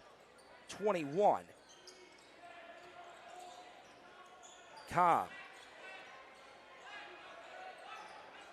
against Potter. Steps inside, now pulls up. He's fouled. Ty Cobb will go to the Sonia Brown with American Way Real Estate free throw line to shoot 2. Noah Potter picks up his first personal, team's first. Cobb's an 83.4% free throw shooter. He's 4 for 4 tonight. All of those were and ones, and he hits the first here. He has shot now 228 free throws this season. Just a master of getting to the line. And a lot of times teams are forced to foul him. He goes 2 for 2 here. He's up to 27 points, approaching his average on the year. Lau able to twist and catch that one. Going quickly are the Panthers. Hennessy sends it over left side to Potter. Potter working against Maynard. Baseline drive and a timeout going to be called by Coach Raby. Didn't like the tempo of that possession. Got a little bit chaotic, so he will call a 30-second quick cash pawn. Timeout on the floor.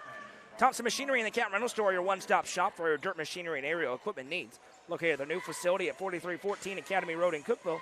They're a Caterpillar dealer who rent, sell, service, and provide parts. For rental needs, call Lane at 931-267-6380. And to buy, call Lucas at 931-979-5050.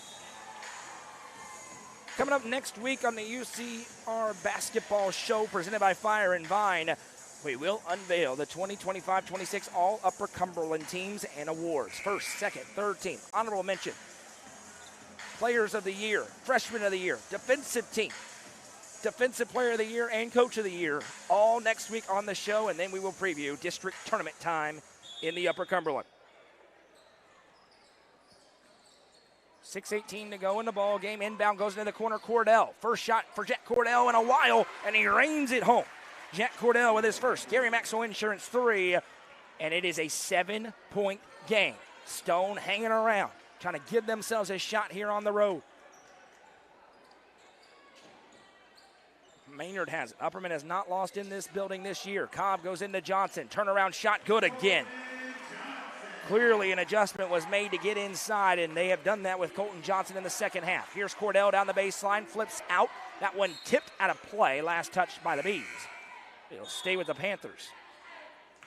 Torrance checks in for Lofton Crouch. 5:46 to go in regulations, 51-42.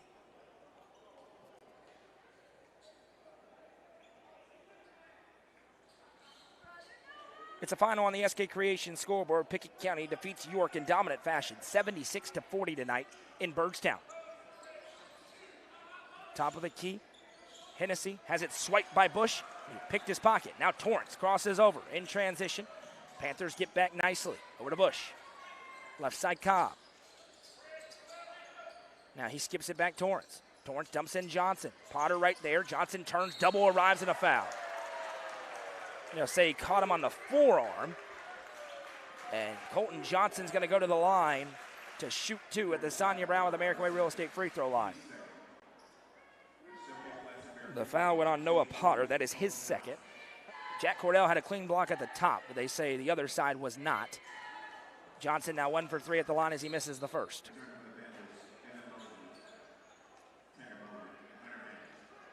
Mosley, Bowman, and Haney back in. It was Bowman who reined in 2 threes late in that third quarter to cut it back to 11.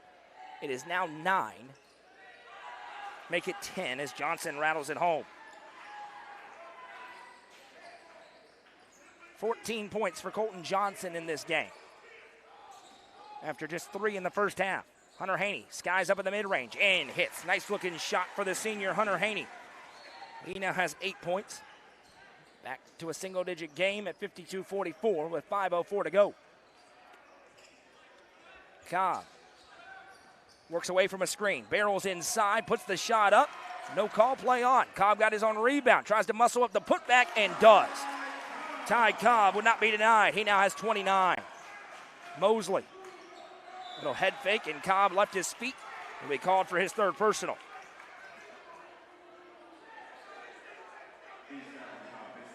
Bobby McWilliams not happy. He feels like he earned a foul on the other side and didn't get it. 54-44, 4:45 to go. Lau bobbles but able to gather. Maynard there defensively. Upperman in there man-to-man. Pass nearly intercepted. Bowman has it. Lines up the three. He's red hot. Rattles it home. A Gary Maxwell Insurance three for Tanner Bowman. His fourth of the game, third in the half, and it is a 7-point game again. Stone has not been able to claw back within 5. Sometimes that's a magic number. Bush gives to Johnson. Now left side, Torrance. Torrance to Bush. Bush now hands off Cobb. Defense ratcheting up here for the Panthers as we hit the midway point of the fourth quarter in a 7-point game. Cobb goes past Bowman in the mid-range. He'll pull up, can't hit, rebound tipped, and a foul. And it's going to go on Stone Memorial. It'll be the third foul against the Panthers in the quarter. I think they got Evan Mosley on the personal. It is his second. Baseline inbound for Bush. Sends it up for Johnson. Bush comes to gather.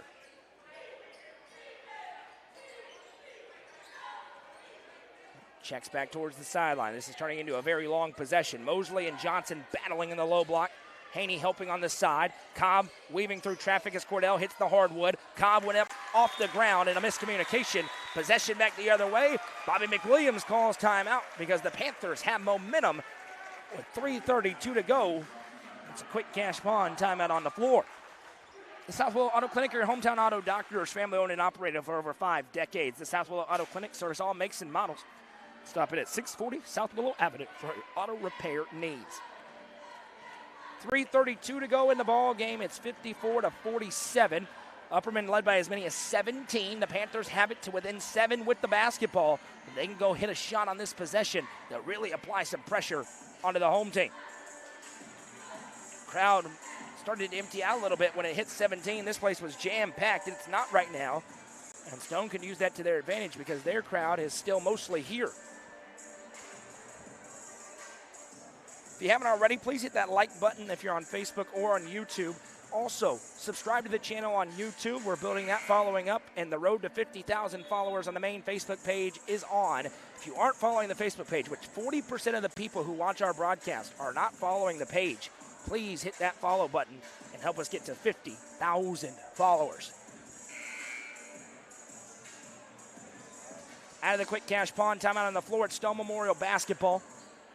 Bowman, Lau, Mosley, Cordell, and Haney. 5 on the floor for Stone. For Upperman, it's Maynard, Bush, Torrance, Johnson, and Cobb.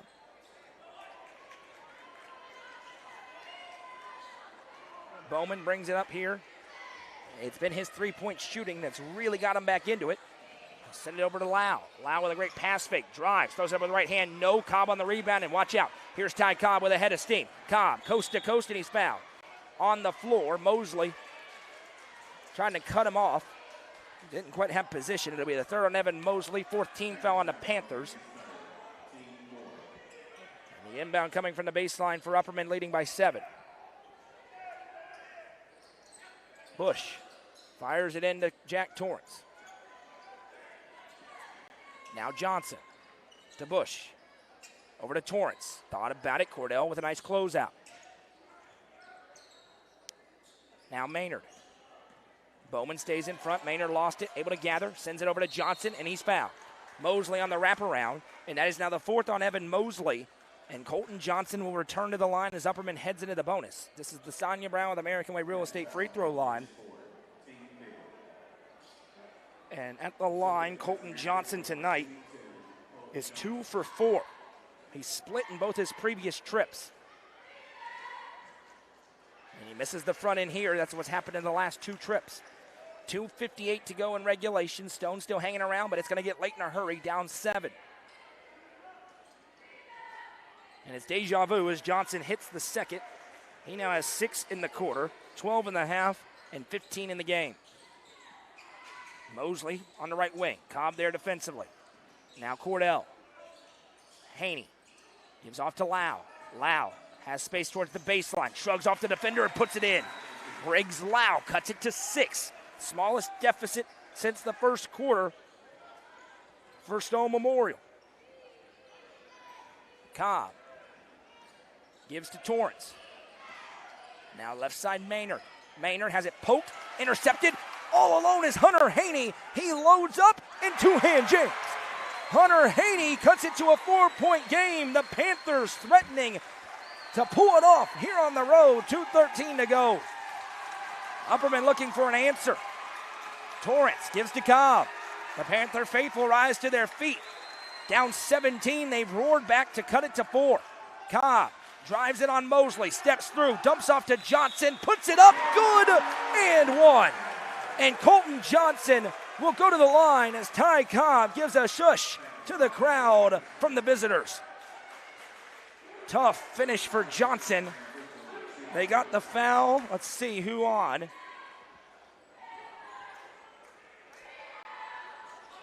And the free throw is no good. Stays at a 6-point game. I missed who that was on. We'll let you know if we figure it out. And Bowman traveled. Lost handle on it.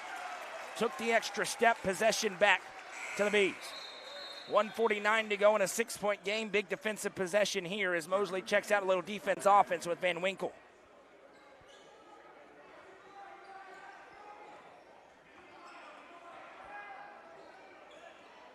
Cobb, guarded by Cordell into the front court. Sends it over to Torrance. Bowman there in front. Torrance lost handle, able to run it down. 6-point game, 1:35 to go. Cobb, pressure from behind. Has it on a rope right now. Shoulders and now sends it over to Bush. Back to Torrance. Upperman draining the clock. At a certain point, Stone will have to foul. Have some time to try and trap, but that'll run out in a hurry. And they will. Not sure Bowman was necessarily trying to, but he grabbed him, and Jack Torrance will stride to the line for 2. And that is the third on Tanner Bowman. Jack Torrance to the line for the first time. Does not take very many free throws, but he's a 67.6% free throw shooter. And he hits the first. That's a big one as it stretches it back to a 3-score lead for the home team.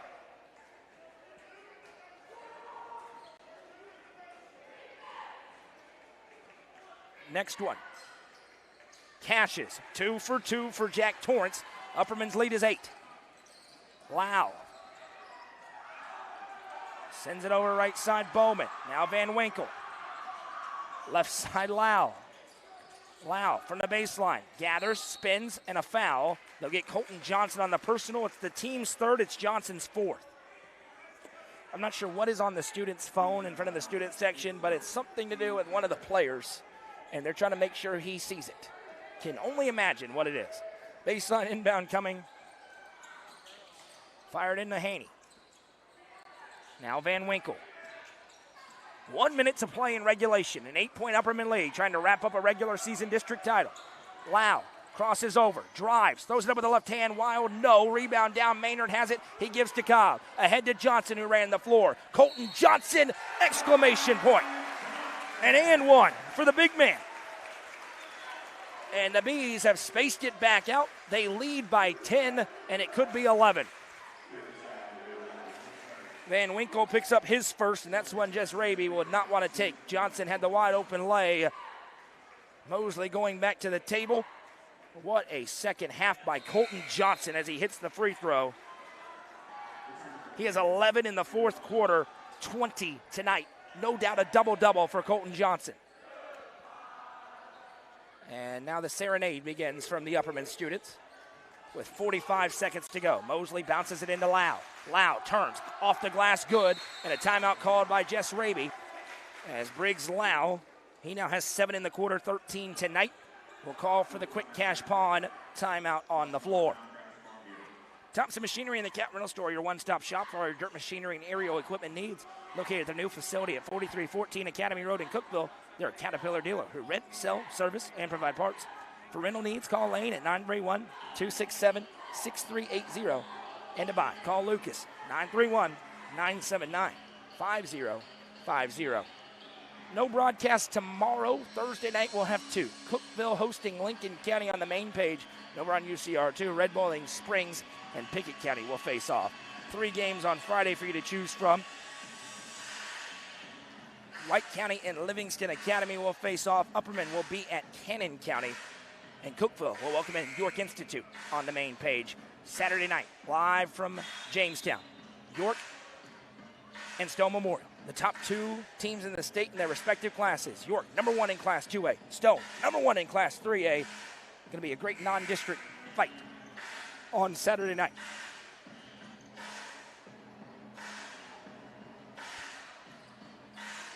.7 seconds to go in this ball game. It is a 9-point Upperman lead. And Collier Bush sends it into the front court. All alone is Jack Torrance, and he will spin away from danger, trying to bleed the clock. Gives over to Cobb. See if they foul. Just a trap for now. There is a foul for a reach on Van Winkle. And Ty Cobb will go to the Sonia Brown with American Way Real Estate free throw line for 2.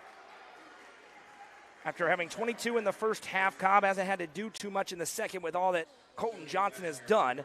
But he can pass 30 points with 1 make here.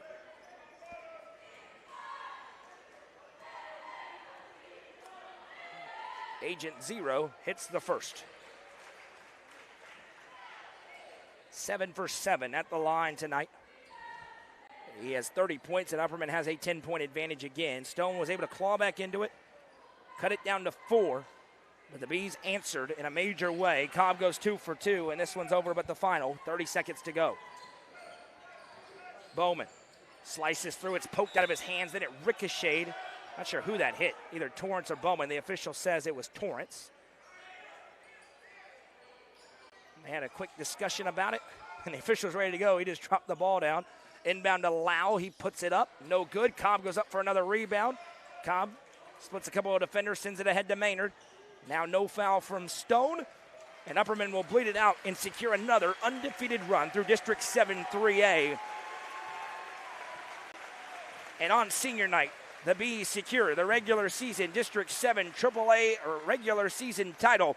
Final score, Upperman 64, Stone Memorial 53. We welcome you into the Thompson Machinery and Cat Rental Store post-game show. And we appreciate their sponsorship of us throughout the past several seasons. We also appreciate the presenting sponsor of tonight's game, Mayberry's Furniture, for making it possible for us to be here with this equipment. Great cameras as we continue to upgrade, thanks to our sponsors. As I tally up the scoring, we'll have it for you in just a moment. Scoring from the game is as follows. First for Stone Memorial, who falls to 15-8 on the season, 5-2 in District 7 3A. They have one more district game to come on Friday night. Scoring for them, Tanner Bowman leads it with 14 points. Briggs Lau added 13. 10 for Hunter Haney, 7 for Jack Cordell, 6 for Evan Mosley, and 2 for Noah Potter for a team total of 53. Next up for the Panthers, a dance across town on Friday night at Cumberland County in the regular season district finale for both teams. Scoring for the Upperman Bees, who improved to 22-5 on the season and finish out the regular season at 8-0 in District 7 3A. 31 points for Ty Cobb leads the way. Colton Johnson had 20 points and no doubt had a double-double tonight. 5 points for Joseph Maynard, 5 for Jack Torrance, and 3 for Collier Bush for a team total of 64. Next up for the Bees, Friday night at Cannon County in a non-district matchup.